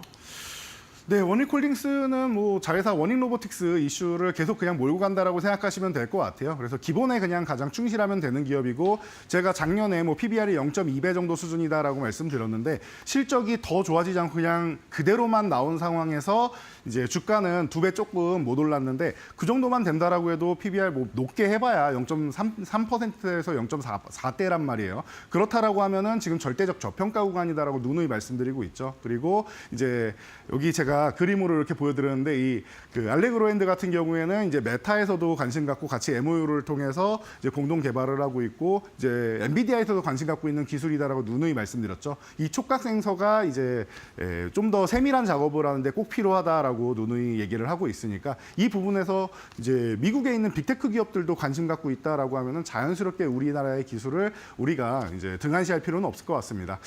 이미 100% 이상 올라왔는데 괜찮습니까? 라고 질문 질문하실 수 있는데요. 오히려 지금 구간에서 이제 저항을 돌파해서 간다라고 하면은 기존 수익률을 넘어서 이제 이 수익률을 갱신해 나갈 수 있는 종목이라고 생각합니다. 117% 이 구간에서 만족할 종목이 아니라 그 이상 순위권을 끌어올릴 수 있는 종목이기 때문에 여러분들이 지금 구간에서 좀 편안하게 돌파를 노려보면 좋을 것 같으니까 응원 많이 해주시고, 이 이루타 종목은 트레이딩에 좋다라고 했죠. 단기 트레이딩 좋아하시는 분들이 많이 관심 가져보시면 좋을 것 같습니다. 네, 원익홀딩스의 이루타 종목으로 선정해 주셨습니다. 앞서 한번 공략해 봤던 만큼 이번에도 또 큰 상승 노려보도록 하겠습니다. 이번에는 3루 타석으로 이동을 해보도록 할까요? 오늘의 3루타 종목으로는 로보티즈 골라주셨습니다. 호실적 소식이 또 공개되기도 했습니다. 1분기 흑자 전환에 성공했다고 하던데 3루타 종목으로 볼만한 이유가 될까요? 네, 뭐 실적에 대한 부분이 좋게 나온다라는 건 언제나 좋은 거고, 제가 이렇게도 말씀드리죠. 영원한 테마가 주식시장에 두 가지가 있다라고 하면은 첫 번째가 M&A 테마, 두 번째가 실적 턴어라운드 테마다라고 말씀을 드렸습니다. 사실 테마라고 하기에는 그냥 가장 기본에 충실한 부분이 아닌가 싶습니다. 그래서 그런 부분에 있어서 이제 실적이 좋아진다라는 거, 턴어라운드 됐다라는 거, 뭐 과거에 우리 SMG엔터부터 시작해서 많은 종목들이 좋은 모습을 보였었죠. 로보티즈도 그렇게 움직일 수 있다라는 거 체크하시면 되고, 로보티즈랑 이제 로보스타가 LG전자 이제 계열 쪽으로 해서 이제 지분을 많이 들고 있다라고 누누이 말씀을 드렸는데, 그러다 보니까 LG전자에 이제 실외 배송 로봇 일개미 도입하기 시작했다라는 거 여러분들도 다들 소식을 접하셨을 겁니다. 이게 실적에도 계속 반영이 되고, 앞으로 LG전자의 공급한 납품한 이력을 통해서 더더욱 이제 많은 일들을 할 수 있고 많은 계약을 할 수 있다라고 여러분들이 생각하시면 될 것 같아요. 로보티즈는 이제 국책과제를 다수 수행하고, 과거에 한덕수 국무총리가 로봇 관련 쪽으로 해서 기업을 방문할 때 로보티즈를 방문했다라고 말씀드렸습니다. 그래서 정부에서도 주목하는 기업이니까 여러분들 좀 편안하게 보시면서 이 자율주행 로봇이나 이런 부분의 규제를 이제 혁신한다라고 하면은 그 부분에서 이제 가장 또 빠르게 그리고 가장 또 멋지게 움직일 수 있는 종목이니까, 삼루타는 언제나 호타준족이라고 했죠. 빠르게 움직일 수 있고 또 멀리 움직일 수 있는 종목이기도 합니다. 그래서 중장기적으로도 모멘텀이 충분하니까 여러분들 로보티즈 많이 응원해 주시기 바랍니다. 네, 3루타 종목 로보티즈까지 함께 살펴보고 왔습니다. 오늘도 이렇게 세 가지 종목 정리해 보도록 하겠고요. 이번에는 스윙일 체크해 볼 시간이죠. 그동안 만홈런 종목들 잘 운용되고 있는지 함께 살펴보시죠. 네, 말로 없는 종목들 뭐 제 생각보다도 너무 기특하게 잘해주고 있어가지고 제가 딱히 설명이 필요 없을 정도입니다. 여러분들도 그냥 눈으로 보시면 아실 수 있을 거예요. 이 중에서 지금 뭐 인벤티지 랩이나 이런 쪽은 좀 쉬어야 됩니다라고 제가 말씀을 드렸는데, 과거에 제가 크라우드웍스 같은 경우도 이쯤 되면 여러분들 천천히 분할 매도하셔야 됩니다라고 말씀드렸던 거 기억나시죠? 그 당시에 뭐 18,000원 넘어갈 때 이렇게 말씀을 드렸었는데, 충분히 휴식을 취하고 재매수 타이밍까지도 말씀드렸습니다. 그런 구간이 또 온다라고 하면 제가 항상 말씀드릴 테니까 뭐 비중을 조절해야 되는 타이밍이 온다라고 하면은 뭐 전량 매도는 아니더라도 여러분들 비중을 잘 줄이시는 게 중요하다라는 거. 그리고 추후에 눌림목이 나왔을 때 충분한 휴식 구간이 나왔을 때 재매수하면 된다. 레인보우 로보틱스 같은 경우도 그 구간을 여러분들께 알려드리고 지금 굉장히 안정적인 구간인데라고 설명드리듯이, 그렇게 여러분들이 이제 조금 스마트하게 매매를 하시면 좋다라는 거 다시 한번 강조해 드리고요. 뭐 다음 페이지로 넘어가도 우리 스윙률은 여전히 좋은 것 같습니다. 원래 10종목일 때 50% 아래 종목은 못 봅니다라고 말씀드렸는데, 이제 10종목으로 보면 60% 아래를 못 볼 정도죠. 그리고 14종목으로 해도 아래쪽으로 쭉 내려가도 이제 조만간 60% 아래 종목은 못 볼 가능성이 매우 높습니다. 그리고 저는 한 여름이 지나면은 아마 이 페이지 쪽에도 100% 넘어가는 종목들이 다수가 생길 것 같으니까 여러분들 말로 없는 종목들이 이렇게 중장기적으로 모멘텀을 갖고 있고 굉장히 꾸준한 종목들이 많다라는 거 다시 보시면서 오늘 종목도 한번 주목해 주시면 좋을 것 같고요. 자, 이 중에서 또 오늘 좀 특이한 종목들이 좀 나오고 있습니다. 자, 하이젠 RMN이 39,950원이에요. 이게 말로 없는 가격이 4만 원이었는데 50원, 딱 한 호가 못 미쳤습니다. 그래서 이 구간까지 딱 올라갔다가 못 미쳤는데 실망할 필요 없습니다. 오늘 보시면은 거래대금 터져 있죠. 그러면은 오늘 만약에 윗꼬리를 길게 달고 끝난다라고 하면은 오히려 내일부터 해서 조금이라도 눌리면 그 구간부터는 음봉마다 다시 모아가도 되는 구간이다라고 보시면 되고요. 신규 매수도 다시 한번 가능해지는 구간입니다. 그리고 만약에 양봉으로 해서 길게 해서 이 4만 원 부근에 붙여서 끝난다라고 하면은 내일 내일이나 아마 이번 주 안에 갭으로 넘어가든지 한번 돌파 시도는 나올 겁니다. 돌파가 돼도 이상할 게 없는 거래대금이 터졌으니까 언제 넘어가도 이상할 게 없습니다. 여러분들 보유하신 분들 물량 뺏기지 않고 꽉 들고 가시면 된다라고 다시 한번 말씀드리고요. 수익률 많이 난 거 축하드리고요. 자, 다음 종목으로 넘어가면은 이제 수익률을 갱신하기 위해서 올라오는 종목들이 있습니다. 지금 코단 테크놀로지가 지금 3350원으로 3350원 정도 더 올라왔는데 지금 제가 최근에도 말씀드렸었죠. 충분히 쉬고 있다가 다시 한번 올라와서 수익률 갱신 노릴 거다라고 말씀을 드렸는데 코단 테크놀로지 아마 이 구간에서 호시탐탐 3만 원 노리다가 3만 원 넘어가는 순간 다시 한번 급등 흐름이 나오면서 지금 말로 없는 종목 순위 바로 바깥에 밑에서 대기하고 있는 종목이에요. 그러다 보니까 아마 순위권 안에 재진입할 가능성이 높으니까 여러분들이 관심 많이 가져주시면 될 것 같고요. 자, 다음 종목도 마찬가지입니다. 수익률 갱신을 다시 한번 노리는 크라우드웍스입니다. 어제도 말씀드렸듯이 제가 이 방송 들어오기 전에는 15,000원 구간이었는데 들어올 때쯤에 17,000원 넘어가고 있다라고 말씀드렸고 17,500원을 넘어가면 보유하시고 뭐 17,000원을 이탈하면 한 번 정도는 줄였다가 눌릴 때 다시 보면 됩니다라고 말씀을 드렸죠. 그 구간에서 17,000원 부근에서 끝나긴 했는데 오늘 개파락 나온다고 눌리고 있습니다. 그렇다라고 하면 지금 15,000원 흔들기 정도가 나오면은 여러분들 편안하게 없으신 분들 다시 조금 모아도 된다라고 보시면 될 것 같고 보유하신 분들은 지금은 매도하실 필요 없는 것 같아요. 지금은 좀 보유를 해보시고 어제 그제 이틀 동안 양봉 나오면서 거래대금이 폭발을 했죠. 그리고 조정받는 구간은 거래대금이 죽고 있습니다. 그러면은 물량이 빠져나가지 않았다라는 거예요. 그러니까 아직까지는 매도할 구간이 아니고 수익률은 아마 지금 순위표에 있는 것보다 더 갱신해서 올라갈 가능성이 높으니까 여러분들이 제가 AS 꾸준히 해드릴 테니까 이 종목 꽉 잡고 가시면 될 것 같아요. 자, 그래서 이런 종목들 너무나도 좋게 올라오고 있는 거 축하드리고요. 다음 종목도 한번 보도록 하겠습니다. 자, 전진건설 로봇 어제도 말씀드렸듯이 이 종목이 5만 원 돌파한 다음에 갭으로 넘어가는 거 좋다. 눌릴 때 여러분들이 신규 매수 된다라고 말씀드렸는데 지금도 그런 구간입니다. 1차 목표가는 도달했고 이제 말로 홈런을 노리고 있으니까 여러분들이 여기서도 다시 한번 또 멋진 흐름 나오는 거 기대해 주시기 바랍니다. 네, 지금 잘 가고 있는 종목들까지 모두 체크 도와드렸습니다. 보유하고 계신 분들은 잘 대응해 보시는 게 중요할 것 같고요. 자, 이제 다시 본론으로 돌아가 보도록 하겠습니다. 로봇 관련주 이야기 나누고 있었는데 오늘 관련주들 흐름이 워낙에 좋은데 어떤 종목을 말로 없는 종목으로 선정해 보셨을까요?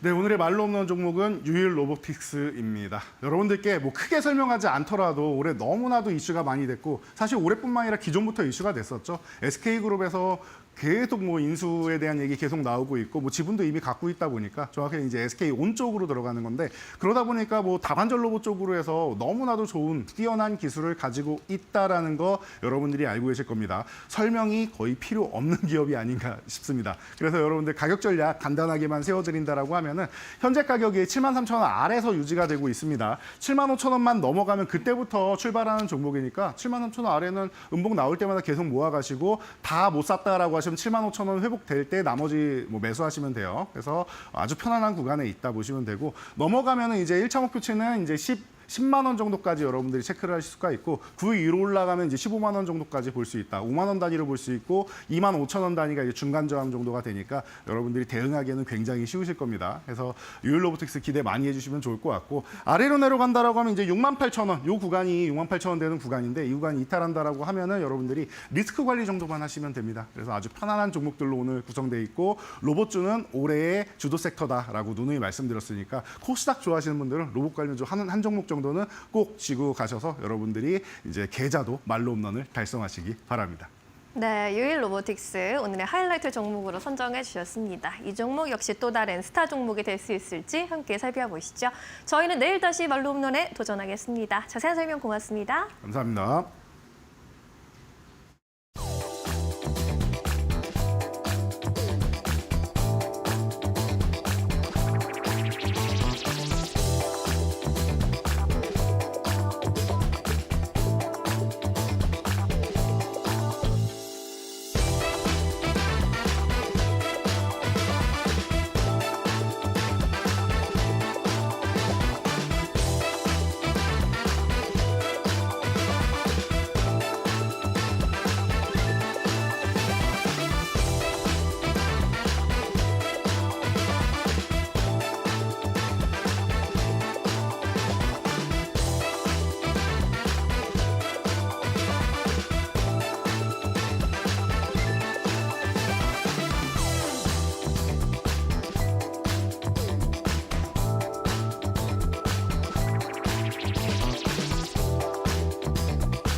마켓 무버입니다. 미국과 중국의 첫 번째 관세 협상이 마무리된 가운데 구체적인 관세 인하 숫자도 공개가 됐습니다. 우리의 예상을 훌쩍 뛰어넘는 꽤나 파격적인 숫자였는데요. 일단 양측은요, 추가 관세를 90일 동안 유예하기로 했습니다. 그리고 중국에 대한 미국의 관세는 145%에서 30%로 인하가 됐고요. 미국에 대한 중국의 관세는 125%에서 10% 수준으로 크게 인하하는 성과를 거뒀습니다. 하지만 중국에 대한 희토류 수출 통제는 지속될 것으로 예측이 되고 있고요. 미국과 중국의 온도 차이는 여전하다라는 점도 포착이 됐습니다. 성명 발표 방식에서 양측의 차이가 좀 있었는데요. 미국 측에서는 기자회견을 진행을 했고 낙관적인 발언들을 여러 차례 내놓았지만 중국 측에서는 별다른 언급 없이 성명서를 내놓는 데 그쳤기 때문입니다. 글로벌 IB의 반응들도 조금 엇갈렸는데요. 먼저 미국의 JP모건에서는 관세 인하 규모가 예상보다 컸다면서 단기적으로 위험 선호 기조가 나타날 것으로 예상을 했습니다. 미국의 웨드부시 증권사의 경우에는 최상의 시나리오가 눈앞에 펼쳐졌다면서 더 광범위하고 포괄적인 협상의 시작일 뿐이다라고 낙관적인 전망을 내놨습니다. 하지만 일각에서는 경계감을 내비치기도 했습니다. 캐피탈 이코노믹스에서는요, 실질적인 긴장이 완화되긴 했지만 이번에 이 휴전이 정전이나 종전으로 이어진다는 보장은 아직 없다라는 점을 강조하기도 했습니다. 국내 증권가에서도요, 이러한 관세 협약에 더해서 포트폴리오를 재정비할 필요가 있다고 보고 있는데요. 다음 장에서 만나보시죠. 삼성증권에서는 일단 조선과 방산, 원전으로 주도하고 있는 이 주도주 랠리가 아직 끝났다고는 판단하지 않지만 예상보다 빠른 미국과 중국의 무역 협상 결과로 인해서 시장의 색깔은 충분히 바뀔 수 있을 것이라고 전망을 했습니다. 투자 심리의 경우에 리스크 온으로 투자 심리가 전환됐다라고 평가를 했습니다. 위험 선호 심리가 살아났다는 것이죠. 금 가격이 하락하고 비트코인 가격이 상승하는 것에서 그러한 지점을 찾을 수 있다라고 전했고요. 주간 추천 종목으로 삼성전자 그리고 SK하이닉스를 신규 편입하겠다고 전했습니다. 반도체와 자동차 업종, 우리 시총 상위 업종들이긴 하지만 그간 관세 불확실성으로 상승폭이 상당히 제한된 모습이었죠. 특히나 레거시 반도체의 경우에는 가격 턴어라운드에 불과하고 대표적인 피해주였는데요. 이제는 삼성전자를 중심으로 메모리 반도체 가격이 인상되고 있고 수출 회복 움직임도 나타나고 있다라는 점 긍정적으로 평가를 했습니다. 삼성전자와 SK하이닉스 시가총액 비중 현재 순으로 약 24% 순에 달하고 있는데요. 24%에 달한 이 비중, 반도체 빅2가 올라오지 않으면 코스피 상승이 바라보기 점치기 어렵다라는 점을 강조하면서 밸류에이션 리레이팅이 충분히 가능한 구간이라고 판단을 했습니다. 이렇게 반도체를 중심으로 주도주가 다시 일어나게 된다면 분명히 긍정적인 측면이 있겠지만요. 그동안 관세 수혜주 그리고 관세 무풍지대로 주목받았던 종목들이 또 수급 측면에서 힘이 좀 빠질 수 있다는 점은 함께 염두에 두셔야겠습니다. 마켓무버 전해드렸습니다. 네, 이어서 오늘 시장에서 핫한 이슈와 종목들 함께 이야기 나눠보도록 하겠습니다. 오늘도 모셨습니다. 지신보의 박근호 이사 모시고 이야기 나눠보도록 하겠습니다. 안녕하십니까? 안녕하십니까? 네, 이사님과 오늘도 시장 이야기 좀 해보도록 하겠습니다. 저희 파이널샷 딱 출발할 때 2시 즈음에 외국인들의 매수 물량이 약간 좀 줄어들었는데 현재 구간 다시 한번 1,100억 원 넘게 외국인 매수가 들어오고 있습니다. 확실히 간밤의 증시 상황이 좋다 보니 좀 수급이 괜찮은 것 같다라는 생각이 들고요. 코스피는 2,600선 그대로 유지하고 있고 코스닥도 1% 가깝게 다시 한번 상승 나옵니다. 외국인들로 매수로 전환이 됐네요. 시장 상황 자체는 좀 괜찮은 것 같은데 종목이라든지 이슈 잘 뽑아봐야 될 것 같습니다. 그렇다면 오늘은 어떠한 이야기를 나눠보면 좋을까요? 지금 바로 주제 공개해보도록 하겠습니다. 네, 오늘 시장에서 상한가 직행한 기업입니다. 한진칼인데 지금 이 구간에서도 우선주 한진칼 모두 다 상한가에 안착이 되어 있습니다. 경영권 분쟁 이슈가 다시 한번 나왔고요. 이 이슈를 오늘 좀 다뤄보는 이유가 있습니다. 박근호 이사님. 네. 박수를 한번 쳐드리고 시작을 해야 될 것 같아. 저희 프로그램에서 아마 이 문제를 갖고 한진칼을 처음 소개시켜드렸던 것 같아요. 제가 봤을 매일 때는. 아침마다 똑같은 종목 가지고 오셔서 파이널샷에 별로 애정이 없으신가 그건 했더니 아닙니다. 그건 아니네요.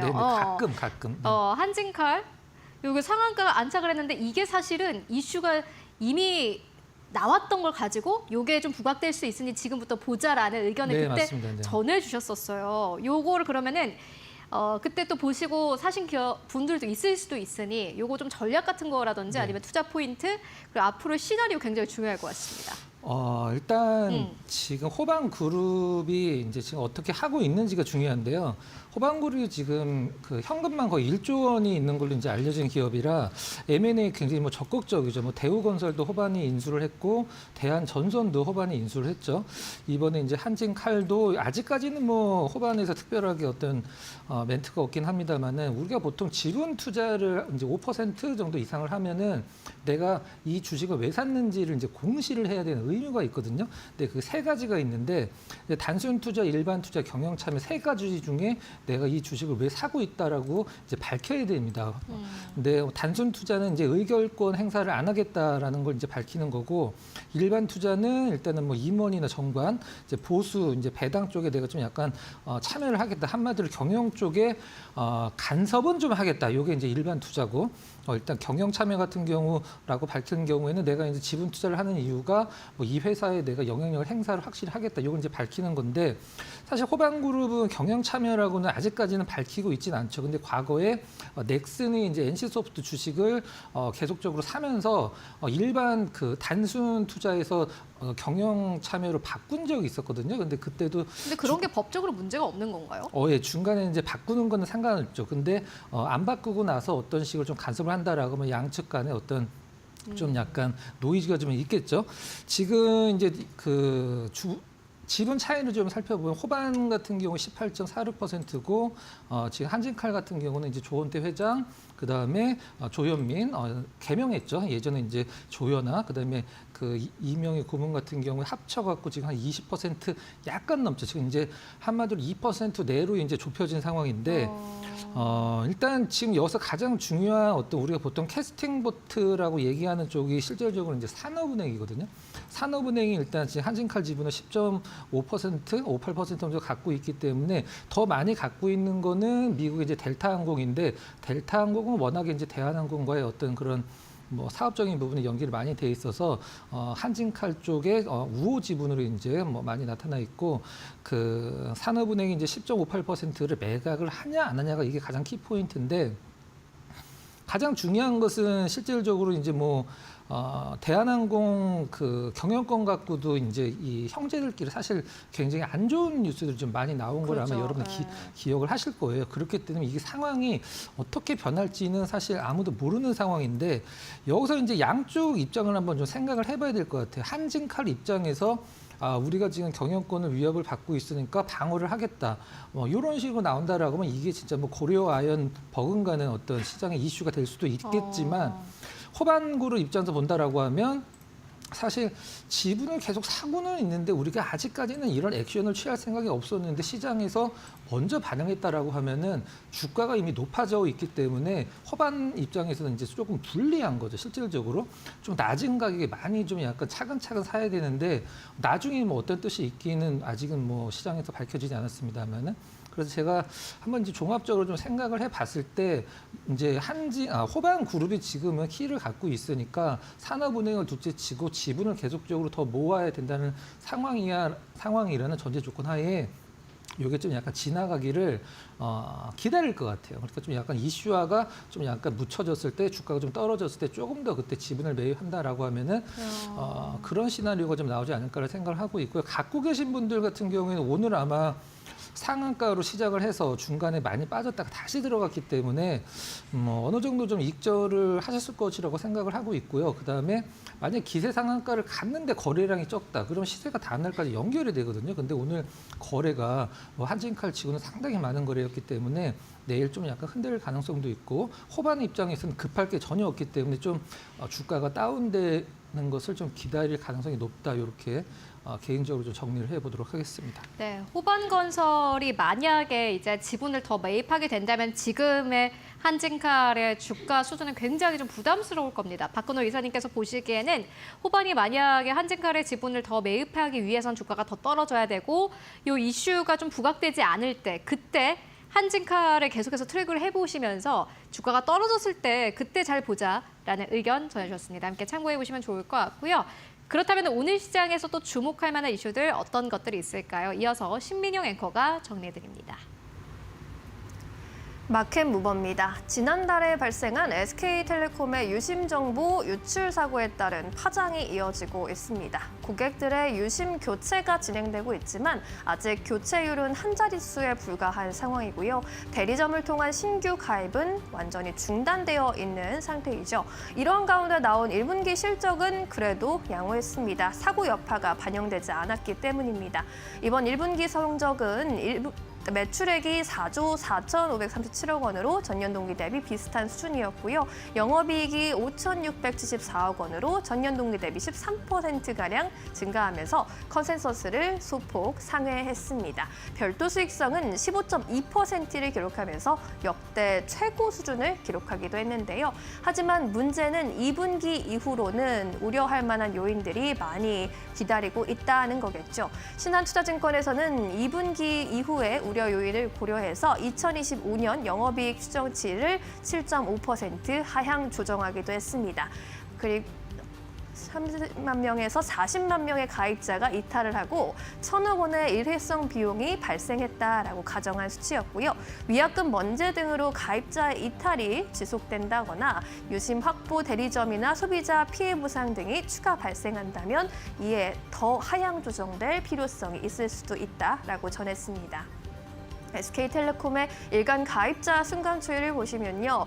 5월 8일까지 누적 약 25만 명에서 26만 명의 가입자 이탈이 나타난 것으로 보입니다. 이러한 숫자는 계속해서 불어날 것으로도 전망이 되고 있는데요. 이러한 가운데 증권가에서는 투자 의견을 사실상 매도까지 낮추고 있습니다. 신한투자증권에서는 불확실성이 해소되는 때를 기다려야 한다면서 트레이딩 바이로 목표 주가를 투자 의견을 낮춰 잡았습니다. 기존의 중립 의견을 제시하면서 사실상 매도 의견을 내놓은 거고요. 67,000원에서 57,000원까지 목표 주가도 끌어내렸습니다. 주가의 회복을 위해서는 가입자 이탈이 진정될 필요가 있다고 봤고요. 지금 가장 큰 리스크로 두 번의 과기부 청문회로 위약금 면제 요구가 강해졌다라는 점을 꼽았습니다. 이러한 불확실성이 해소되기 전까지는 목표 주가 하향이 불가피하다고 봤고요. 민관 합동조사 결과가 나올 6월 말까지는 보수적인 접근을 추천하기도 했습니다. 흥국증권에서도 완벽한 수습을 통한 신뢰 회복이 우선이라고 전했습니다. 목표 주가 역시나 6만 원까지 끌어내렸고요. 일단 2분기에 무심 유심 교체 비용 등 시스템 개선 비용이 나타날 것으로 봤고요. 신규 모집이 중단되고 본원 이득에 따른 가입자 이탈과 매출 감소세가 두드러질 것이라고 내다봤습니다. 향후 관건은 이러한 사태가 장기화될 것인지의 여부일 텐데요. 앞으로 투자 센티멘트가 아무래도 나타나게 되고 재무 지표가 악화된다면 이를 반영해서 실적 추정치를 낮출 수밖에 없다라는 의견을 제시하고 있습니다.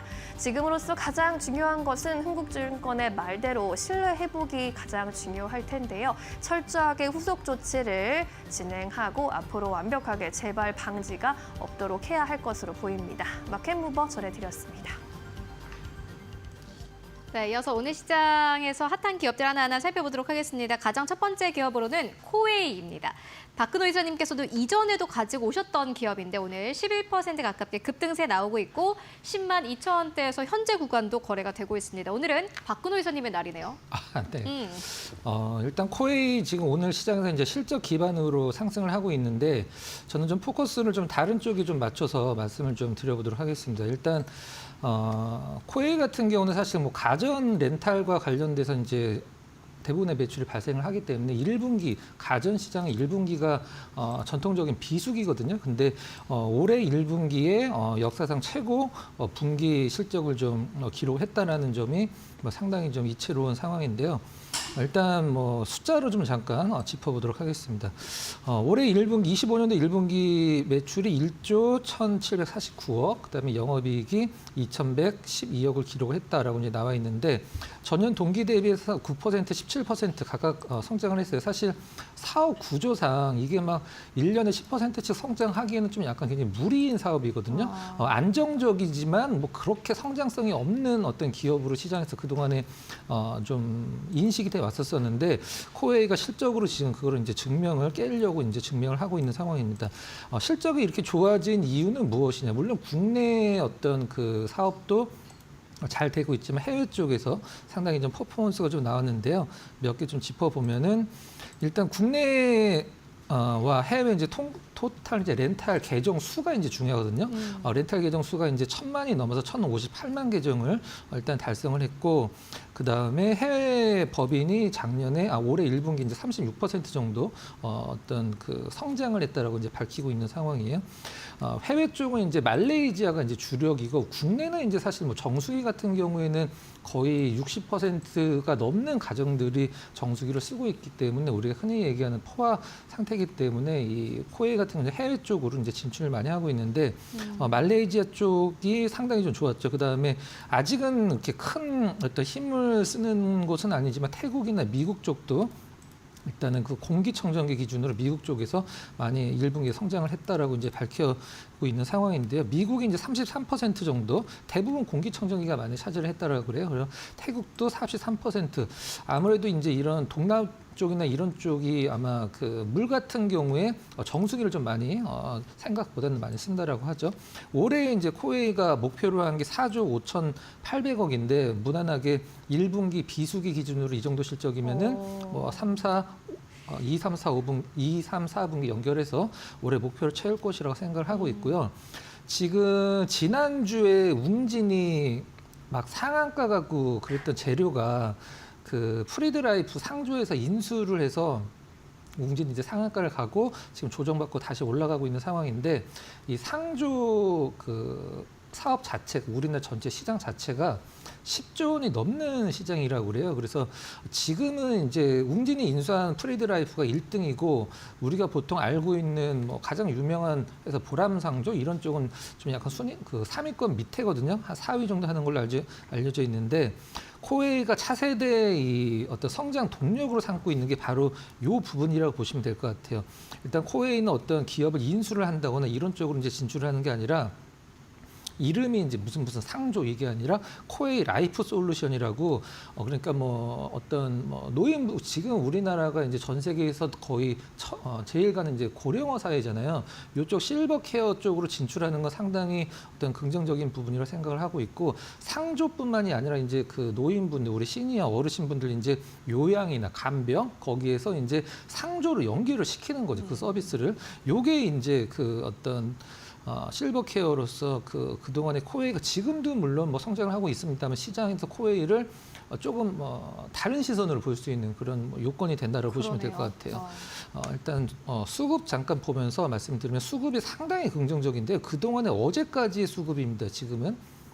기관이 4월 초서부터 계속적으로 꾸준히 매수를 하고 있는데 외국인이 그동안에 매도 기조였었어요. 근데 오늘 기준으로 외국인이 매도에서 매수로 이제 전환이 이런 게 중요한 것 같아요. 외국인들 지금까지 팔았는데 이제 자금 들고 들어오면서 어떠한 기업을 먼저 사냐, 그게 중요할 것 같은데. 가장 좀 그 부분이 가장 좀 포인트라고 저도 생각을 해서 이제 말씀을 드리고요. 그러니까 정리를 하면은 기존 사업도 잘 되지만 이 실버케어 산업으로 성장의 어떤 모멘텀을 하나 더 장착을 했다라고 보시면 될 것 같고요. 수급도 굉장히 좋죠. 사고 있는 기관은 계속 사고 있고 팔았던 외국인은 사는 걸로 전환이 됐다. 이렇게 보시면 될 것 같습니다. 오늘은 좀 힘을 너무 많이 썼고요. 조금 조정 연두에 두시고 계속적으로 좀 지켜보시면 될 것 같습니다. 네, 알겠습니다. 코웨이. 이러한 기업 더 앞으로 소개해 주시면 좋을 것 같아요. 네, 두 번째 기업은 제우스입니다. 이 기업은 오늘 1% 조정인데 이 기업은 왜 가지고 오셨을까요? 좀 억울한 기업이라 올해 좀 약간 그 억울함을 좀 풀 때가 아닌가라는 생각을 하고 있는데, 뭐가 억울하냐? 사실 작년 기준으로 최고는 아니면 역대 최고는 아닙니다만은 굉장한 성과를 냈거든요. 실적이. 근데 실적은 최고의 실적을 버금가는 실적을 냈지만 제우스의 작년 흐름은 최악의 어떤 주가 흐름과 뭐 다를 바 없다라고 해서 올해 이제 작년에 어떤 그 못 올랐던 주가가 올해 이제 조금 더 시장에서 좀 부각이 되지 않을까라고 해서 이제 준비를 했고요. 세정에서는 우리나라에서 거의 뭐 한 손가락 안에 드는 기업이기 때문에 딱히 설명할 필요는 없긴 합니다만 어떤 세정을 하는지 잠깐 좀 설명을 드리면 우리가 보통 HBM 그 밸류체인에 들어가 있죠, 제우스가. 단이 높아지죠. 이제 8단, 12단 뭐 이런 식으로 단이 높아지는데 그걸 이제 TSV 공정으로 뚫으면은 이제 이 웨이퍼 밑에를 이제 깎아내는, 근데 한마디로 닦아주는 그 세정 장비가 HBM 쪽에서 어떤 제우스의 주가를 단기간에 좀 약간 올린 적도 있긴 합니다만은 이제 전공정 위주라는 그동안에 좀 약간 오명이 있었는데 지금 이제 후공정까지 진출을 하려고 준비를 하고 있죠. 이제 디번딩 장비를 출시를 좀 앞두고 있는 상황인데 디번딩 장비는 그냥 영어 그대로 이제 해석을 하면 붙어 있는 걸 뭐 뗀다라는 뜻이 되겠죠. 일단 그 웨이퍼 밑에 이제 받치고 있는 판이 있는데 웨이퍼를 완성하고 나서 이걸 띄어내야 되는데 그걸 띄어내는 장비를 기존에는 좀 약간 물리적인 장비였다라고 하면은 미국 기업이랑 지금 이거를 광학적으로 띄어내는 이제 물리적으로 띄어내면 이제 웨이퍼가 손상이 가니까 이걸 좀 광학적인 어떤 빛을 쐬서 띄어내는 기술을 적용을 해서 장비를 좀 출시를 앞두고 있는 상황이라 이 부분. 그 다음에 제우스의 입장에서는 사실 로봇 기술만 본다라고 하면 우리나라에서 사실 밀 기업은 아니라고 생각을 하는데 시장에서 부각이 안 되고 있죠. 지금 중국의 이제 BOE 관련돼서 매출이 올해 1,000억 정도 잡힐 것이다라고 이제 제우스가 얘기를 하고 있는데 사실 로봇만 하는 퓨어 플레이가 아니기 때문에 이게 묻히는 거일 수도 있긴 합니다만 사실 제우스 로봇 기술이 우리나라에서 거의 탑급이라고 해도 뭐 부정할 사람 거의 없다라고 저는 생각을 하고 있는데 정리를 하면 작년에 실적 좋았는데 올해 이제 전공정, 후공정 두 개, 그 다음에 로봇, 중국 BOE 관련돼서 작년 실적에 뭐 버금가는 혹은 뭐 뛰어넘는 실적을 시장을 예상하고 있는 상황이고 주가는 사실 뭐 그렇게 아직까지 안 올랐기 때문에 매력적인 구간이라고 보시면 될 것 같고요. 차트 한번 잠깐 살펴보도록 하겠습니다. 작년에 1년 내내 떨어졌죠. 사실 최고 실적에 버금가는 실적을 냈습니다만은 주가가 정말 많이 떨어졌고 올해도 연초서부터 반등을 하던 주가가 일단 시장이 굉장히 안 좋은 때 주가가 이제 다시 좀 제자리로 좀 내려온 상황이고요. 지금 최근의 주가 흐름을 좀 약간 본다라고 하면은 오늘은 좀 약간 어떤 내일 상승을 위한 잠깐 쉬어가는 구간 같은 느낌의 어떤 조정이 좀 나오고 있는 상황인데 하나 좀 약간 단점은 수급이 좀 안 좋습니다. 수급이 어떻게 안 좋냐면 외국인이 차트에서 보시면 빨간색 외국인이 좀 단기간에 5월달 들어서 매수를 보여줬는데 오늘 이제 매도 전환이 됐어요. 뭐 맨날 살 수 없다라고 할 수도 있긴 합니다만 오늘 좀 매도 전환이 됐고 있고 좀 계속적으로 많이 팔진 않았습니다만 그래도 좀 표현상 좀 약간 그 야금야금 팔고 있던 기관이 오늘 좀 더 팔고 있는 듯한 그런 수급은 아직까지는 매력적이어 보이지 않는다 이렇게 보시면 될 것 같습니다. 정리를 하면 뭐 실적 대비해서 주가가 너무 못 오른 점이 가장 이 기업의 주식이 지금 싸 보인다라는 느낌을 주는 제1 요소다 이렇게 정리를 하도록 하겠습니다. 네, 알겠습니다. 제우스까지 만나보고 왔습니다. 지금까지 박근호 의사와 함께 이야기 나눠봤습니다. 말씀 고맙습니다.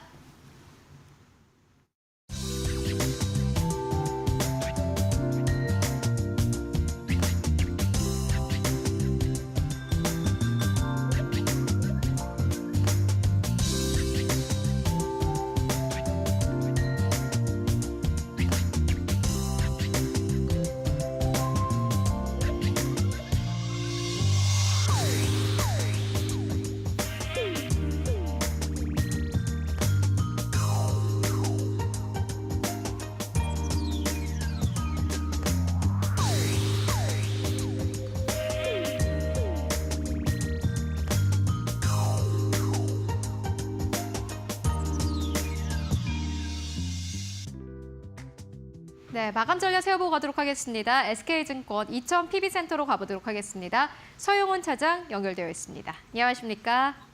네, 안녕하세요. 네, 차장님 오늘 시장 마감 상황은 어떻게 분석하고 계십니까? 네, 오늘 우리나라 시장 미국과 중국 관세 합의 소식으로 인해서 강한 미국 증시 상승세가 이어졌지만 우리나라 시장은 좀 거기에 따라 좀 동반에 상승하지 못하는 모습들이 나타나 줬습니다.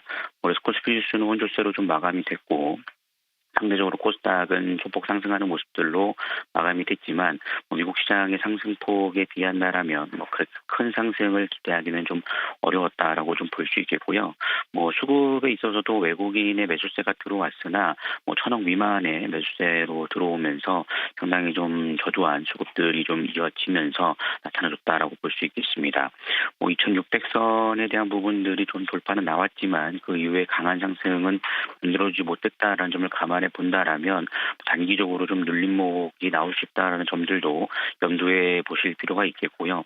특히나 최근 시장의 움직임들을 보면 그동안의 상승을 주도했던 조선과 방산주들의 조정이 여전히 좀 나오고 있고 저 PER 종목과 같은 종목들이 상승세가 이어지고 있다는 것이 좀 특징이라고 좀 볼 수가 있겠습니다.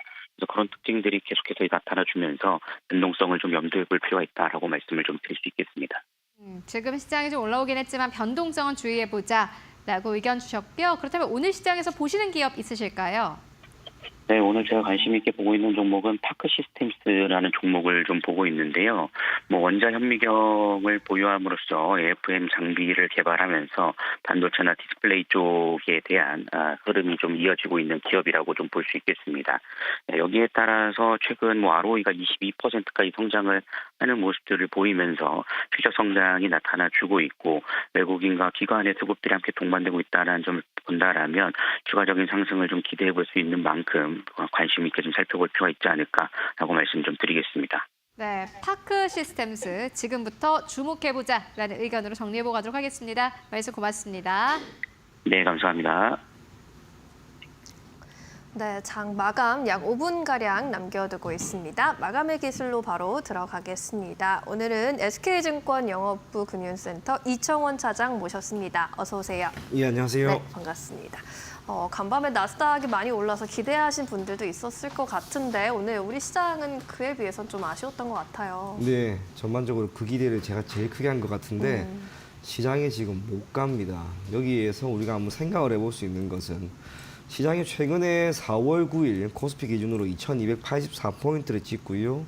오늘 2600포인트가 우선 넘어갔습니다. 그런데 동기간 중에 분명히 코스피는 많이 올랐다는 거죠. 그래서 지금 구간에서 어제 미증시에서 보였던 그 좋은 변수들을 가지고도 오르지 못했다라고 하는 것은 지금 구간에서 일정 부분 우리가 조정을 조금은 생각해야 되지 않을까라고 하는 생각이 적지 않게 들었던 오늘 시장이었습니다.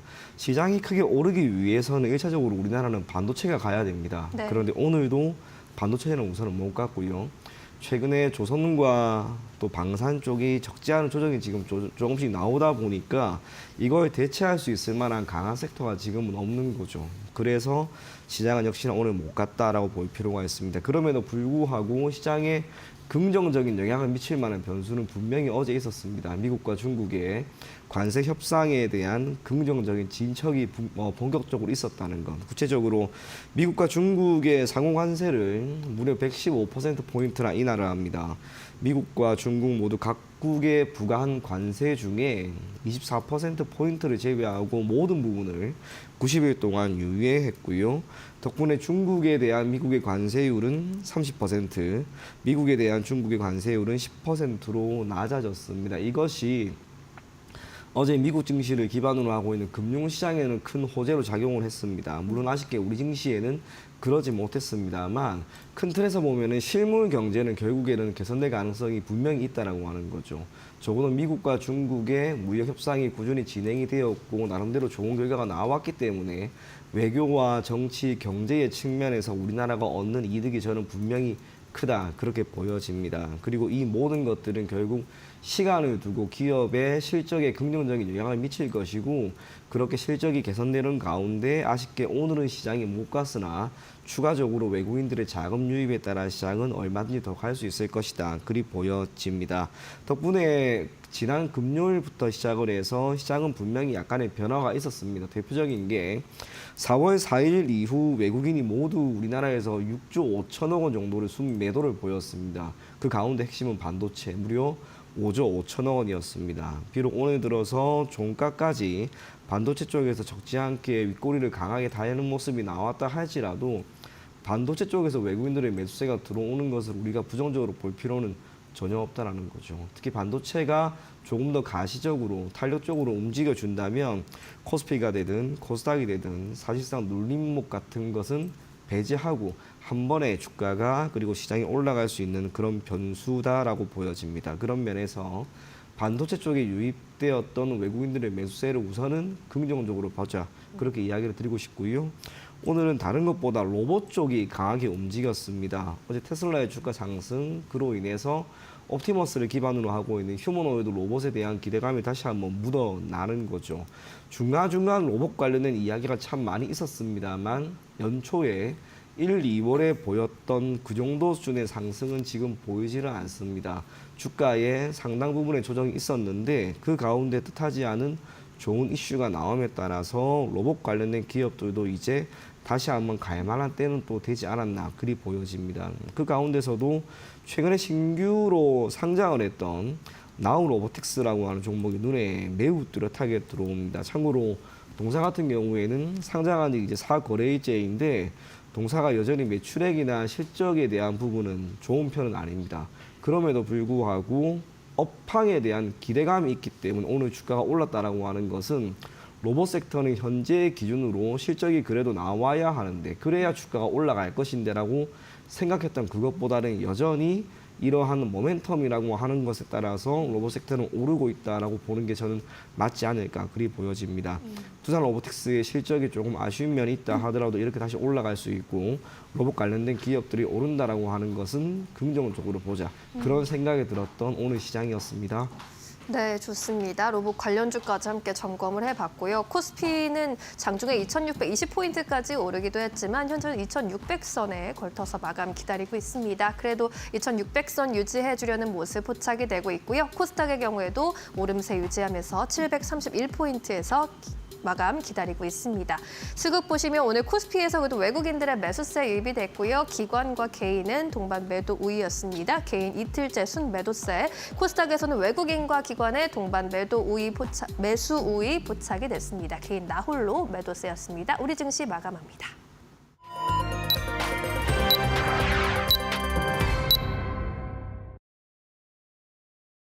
네, 5월 13일 화요일장 모두 다 마무리가 됐습니다. 여러분들 오늘도 고생 많으셨습니다. 오늘 시장은 장중에 변동성이 약간 좀 있었기 때문에 시장 대응하기가 쉽지는 않으셨겠다라는 생각이 듭니다. 그리고 예상을 모두 다 비껴가는 장이었습니다. 원래 글로벌 증시가 이렇게 올라가고 탄력을 받게 되면 사실 한국 증시가 크게 탄력을 받는 경향이 있는데요. 어제 선반영을 했던 탓일까요? 오늘 간밤 뉴욕 증시가 강했던 것과는 비교하면은 사실 좀 부진하다. 라는 평가가 맞을 것 같습니다. 다만 코스피는 이제 2600선을 뚫어낸 상황이고 여기서 앞으로 지수가 어떻게 저항선을 뚫고 나가느냐 아니면 다시 한번 조정이 오느냐를 확인해 보시는 게 중요해 보이는데요. 네, 마감 지수 상황 바로 만나보시죠. 네, 코스피 보시다시피 2600선 위에서 거래 마감했습니다. 2608선에서 거래 마감했고요. 달러에 대한 원화의 환율 함께 만나보시면은 아래로 나가고 있는데 1416원대까지 올라왔습니다. 1400원대 아래에서까지 하향 안정화되나 싶었지만은 지금 현재 구간은 1300원대 후반에서 1400원대 초반에서 계속해서 등락이 좀 오고 가는 모습 보여주고 있습니다. 코스닥이 꽤나 강했는데요. 1% 가깝게 상승 탄력이 나왔습니다. 731선에서 거래를 마감한 모습 오늘 시장 특징적입니다. 그렇다면 시가총액 1위권부터 5위권까지는 어땠을까요? 이어서 만나보시죠. 최근에 삼성전자와 SK 하이닉스의 흐름을 잘 보시는 게 중요해 보입니다. 어제 삼성전자가 5% 넘게 급등세를 보였고 애프터마켓에서는 6% 넘는 상승 탄력을 그대로 유지하기도 했습니다. 오늘 좀 빠졌네요. 살짝 빠졌습니다. 1.2% 넘게 하락하면서 56,900원대, 어제 종가 대비해서는 700원 이상 빠지면서 57,000원대를 이탈하면서 거래를 마감하는 모습 보여줬습니다. 다만 삼성전자 같은 경우는 최근에는 수급에 좀 변화가 있습니다. 외국인과 기관의 수급이 다시 한번 유입되기 시작을 했고요. 워낙 실적이 최악을 찍었다라는 그런 평가가 나오고 있기 때문에 그래도 V자 반등이 나오지 않겠느냐라는 기대감 나오고 있습니다. SK 하이닉스 1.7% 넘게 상승 탄력을 보였는데 간밤에 엔비디아가 5% 넘게 급등했음에도 불구하고 사실상 상승폭은 살짝 아쉽습니다. 심지어 음봉으로 거래 마감했네요. 198,500원대에서 이 거래 마감을 했고요. LG 에너지 솔루션 여전히 3위권 지켜냅니다. 오늘 3% 가까운 급락이 나오긴 했지만 31만 2천원대 오늘 시장 3위권 그대로 유지를 했고 또 최근에 주가 하락이 좀 두드러졌던 삼성바이오로직스 오늘 다시 한번 100만 원대를 되찾았습니다. 100만 원대를 이탈하면서 최근의 주가 흐름에서 완전히 좀 벗어나나 했는데 오늘 다시 한번 100만 원대를 되찾은 모습 보여주고 있고 현대차는 보합권입니다. 19만 6,700원대. 어제 종가 대비해선 큰 폭으로 변하지 않은 모습에서 오늘 거래를 마감을 했습니다. 이어서 6위권부터 10위권까지를 함께 만나보시죠. 네, 6위권부터 10위권까지 기아도 눈에 띕니다. 1.4% 넘게 상승세. 한화 에어로스페이스가 이제 기아보다도 한 계단 더 내려왔습니다.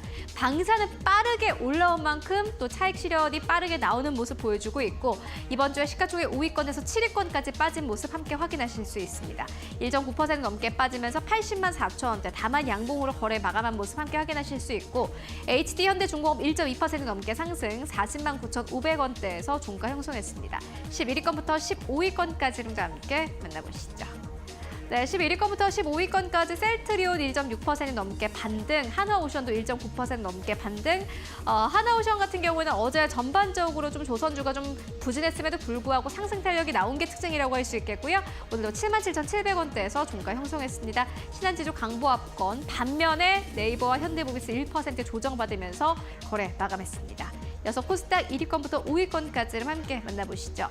오늘 코스닥을 그나마 좀 탄력이 붙게 했던 종목은 바로 알테오젠이 아닐까 싶은데요. 보시다시피 알테오젠이 3.5% 넘게 상승세를 보여줬습니다. 지금까지 사실 상반기까지만 하더라도 코스닥의 진짜 주인공은 알테오젠이었습니다. 그런데 특허 소송 이슈가 다시 한번 부각되면서 최근 들어서 주가 하락이 좀 두드러졌고요. 오늘 시장에선 반발 매수세가 강력하게 들어왔습니다. 3% 이상 반등세 보여주면서 34만 8천 원대에서 종가 형성했고 HLB 강보합권, 레인보우 로보틱스 2% 넘게 상승 탄력 보였습니다. 장중한 때는 4% 이상의 강세 탄력을 보여주기도 했는데 다만 장중의 강력한 흐름과는 약간 조금 비껴간 흐름으로 거래 마감했고요. 결국에는 28만 원대 터치하지 못한 채 27만 9,500원대에서 종가를 형성했습니다. 에코프로 비행과 에코프로 오늘 1에서 3% 넘게 빠지면서 거래 마감했습니다. 어제 급등 나온 만큼 오늘은 또 빠르게 차익을 실현하려는 그러한 움직임을 보여줬고요. 이어서 6위권부터 10위권까지를 함께 만나보시죠. 네, 펩트론도 역시나 마찬가지로 13.8% 넘게 상승하면서 시가총액 9위권에서 6위권까지 진입이 됐습니다. 비만약 쪽으로는 최근 들어서 수급이 굉장히 잘 들어오고 있습니다. 펩트론도 아마 그 대표적인 예가 될 것 같은데 19만 4,600원대까지 올라오면서 오늘 코스닥 지수를 전체적으로 견인하는 역할을 해줬고요. 휴젤은 강보합권, 클래시스 1.5% 넘게 상승세, 리가켄바이오도 2.7% 넘게 상승하면서 99,700원대에서 종가를 형성했고 계속해서 신고가 부근에서 머물고 있는 파마리서치 오늘은 좀 쉬어갔습니다. 보합권 그대로 유지하면서 39만 8천 원대에서 종가 형성했습니다. 네, 지금까지 코스피 코스닥 마감 상황 함께 살펴보고 왔습니다. 네, 오늘은 관세 이슈가 크게 나왔었던 만큼 그동안 급등이 나왔던 방산이나 조선 섹터가 좀 쉬어갔고요. 다른 섹터로 매수가 좀 옮겨가는 모습 나타났습니다. 앞으로 주도주의 교체 가능성에 대한 이야기도 조심스럽게 나오고 있는데요. 다만 오늘 오전장보다 상승폭 많이 전반적으로 줄이면서 마감한 점이 좀 아쉬웠고요. 환율도 다시 10원 이상 급등하면서 마감 지었다는 점, 환율 변동성까지 신경 쓰이는 상황입니다. 내일장 전략 계속 세워보겠습니다. 오늘 상승 마감을 했는데 뭔가 좀 찜찜한 게 느껴지기도 하거든요. 네, 전략 많이 어떻게 찜찜합니다. 세워볼까요? 네, 그래서 이제 고민이 참 많이 되는 거죠. 시장에 뚜렷한 주도 섹터가 있었다면 주가가 흔들릴 때 오히려 매수 관점으로 접근을 해버리면 됩니다. 대표적으로 조선과 방산이 최근에 그랬습니다. 그런데 이제 그쪽마저 조금 흔들리다 보니까 어느 섹터에 조금 더 초점을 맞출까에 대한 고민이 짙어질 수밖에 없는데요. 여기에 대해서 생각을 해보면 우선은 1분기 때 실적이 잘 나온 섹터와 여기에서 어느 정도의 답을 우리가 찾을 필요가 있지 않을까 그리 보여집니다. 오늘 IBK 투자증권에서 지난 1분기 실적에 대한 전반적인 정리를 해놓은 자료가 있어가지고 제가 오늘 쭉 보고 왔습니다. 우선 1분기 실적을 지난 금요일까지 기준으로 한번 살펴보게 되었을 때 총 349개 기업이 발표를 했습니다. 컨센이 존재하는 기업은 183개였는데 이들의 영업이익은 시장의 컨센 대비 정확하게 10.1%가 올라갔고요.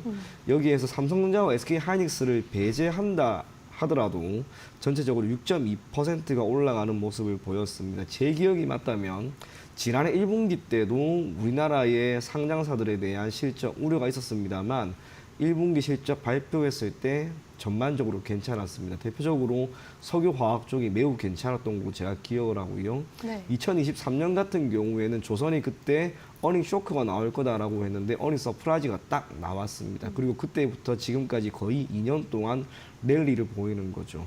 최근 들어서 실적이라고 하는 변수가 이제 1분기 실적 발표가 마무리되는 국면이기 때문에 더 이상 시장에 미칠 영향은 저는 매우 적다라고 봅니다. 그럼에도 불구하고 1분기 때 실적이 잘 나왔는데 주가가 오르지 못했거나 오히려 주가가 조정을 받으면서 2분기 실적 전망이 괜찮은 기업들은 결국에는 지금과 같은 시장 분위기 속에서 주가도 제자리를 찾아가지 않을까 그리 보여지고요.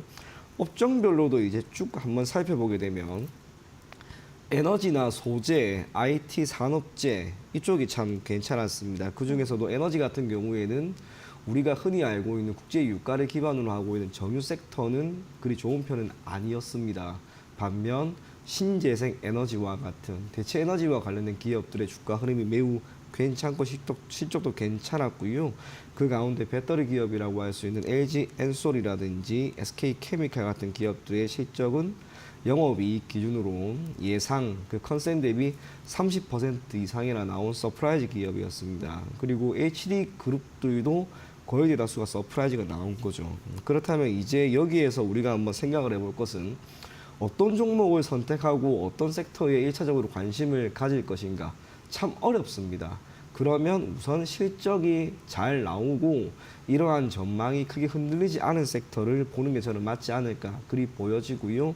앞서 이야기 드린 것처럼 1분기의 영업이익이 컨센 대비 30% 이상 서프라이즈가 나온 기업들과 섹터를 초점으로 우선 가장 먼저 주안점으로 둡니다. 그렇다면 에너지 쪽이라든지 소재 이쪽의 시장 영업이익이 혹은 실적이 컨센 대비 가장 좋았다라고 하는 점에서 우리가 에너지나 소재 쪽 관련된 기업을 포트폴리오에 조금 담아보되 1분기 실적 발표 이후로 주가가 오히려 밀렸다면 더할 나위 없이 좋은 기회다. 그런 마음으로 한번 접근할 것을 권해드리겠습니다.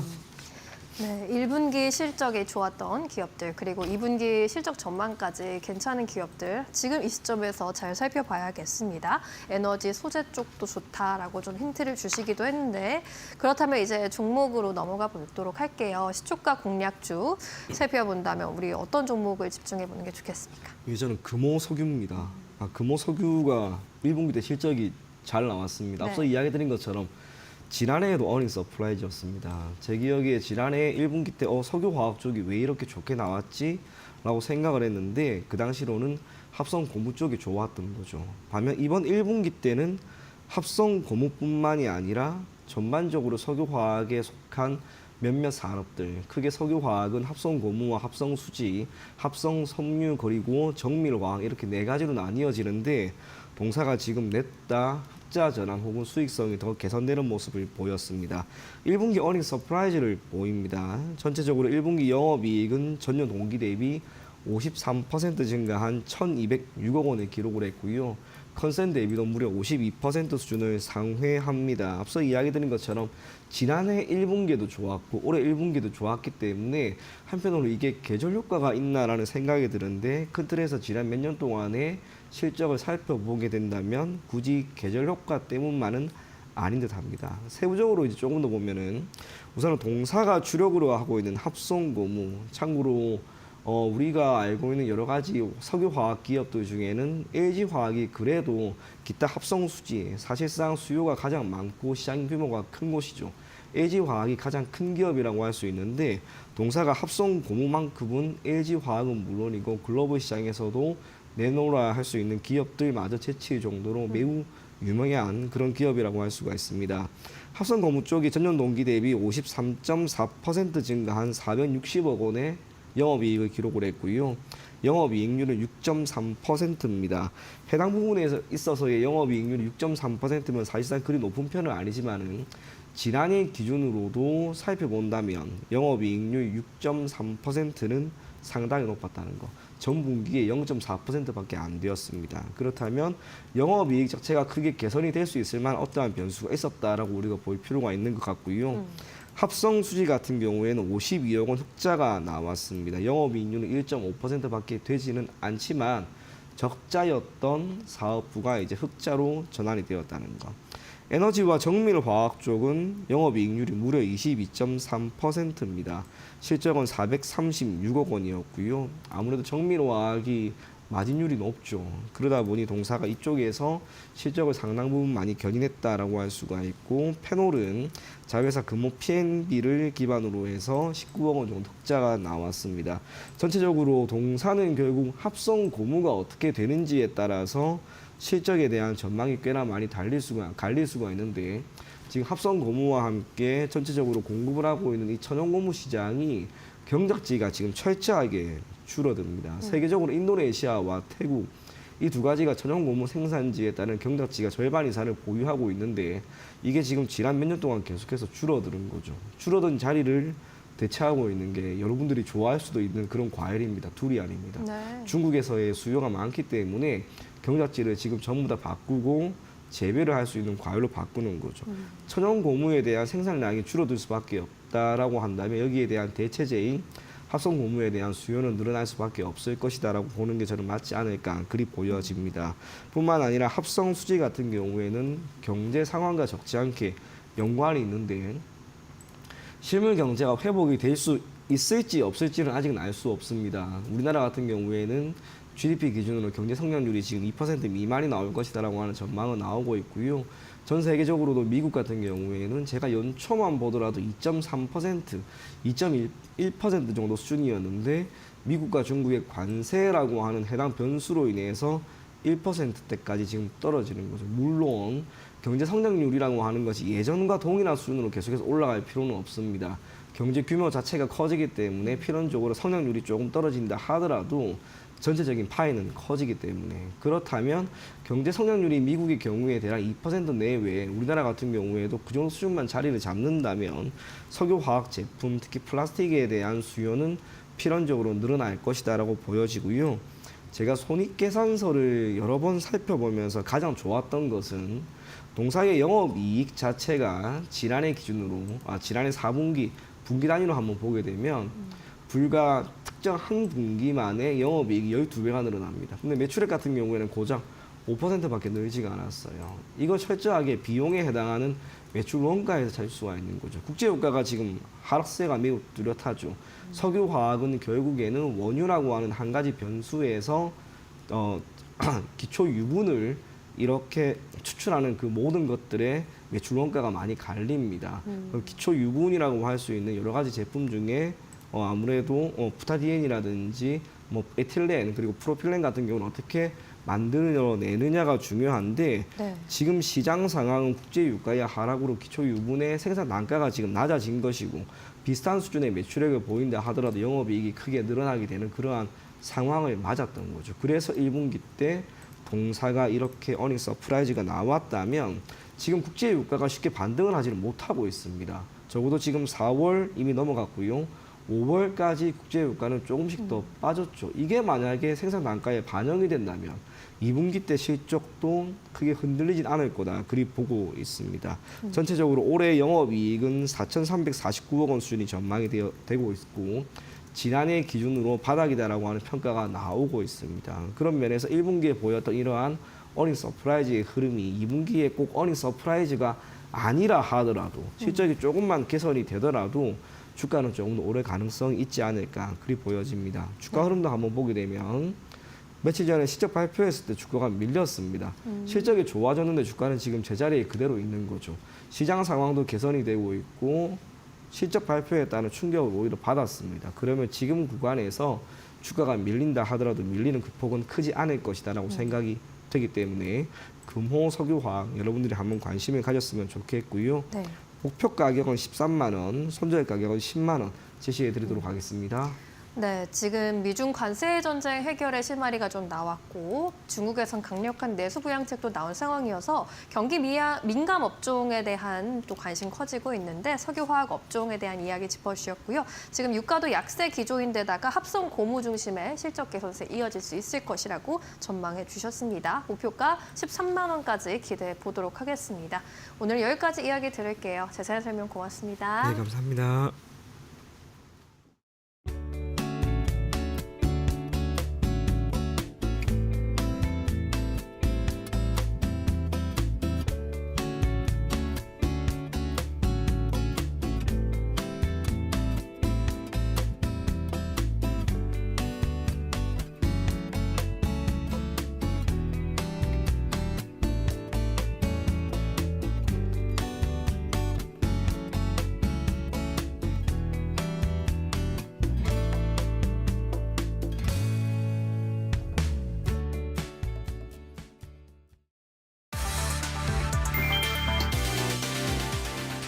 러시아와 우크라이나의 휴전 기대감에 방산주가 일제히 하락세다. 13일 오전 9시 3분 한화에어로스페이스는 4.51% 하락한 78만 3천 원에 거래되며 장 초반 시총 9위로 밀려났다. LIG넥스원, 현대로템, 한화시스템 등도 동반 약세다. 이는 블라디미르 푸틴 러시아 대통령이 우크라이나와의 종전 협상을 제안하고 오는 15일 튀르키예에서 휴전 협상이 예정된 데 따른 영향이다. 미중이 90일간 상호 관세 인하에 합의하면서 시장의 관심이 방산주에서 반도체 자동차 등으로 옮겨간 것도 원인으로 지목된다. 다만 증권가는 단기 조정에 불과하며 변동성을 활용한 분할 매수가 유효하다고 분석했다.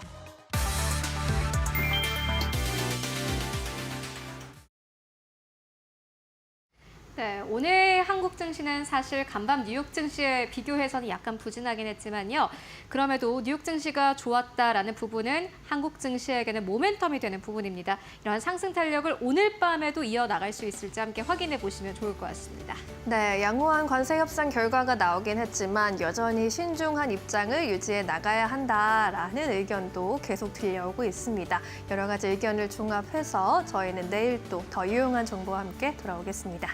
네, 시청해주신 여러분 모두 고맙습니다.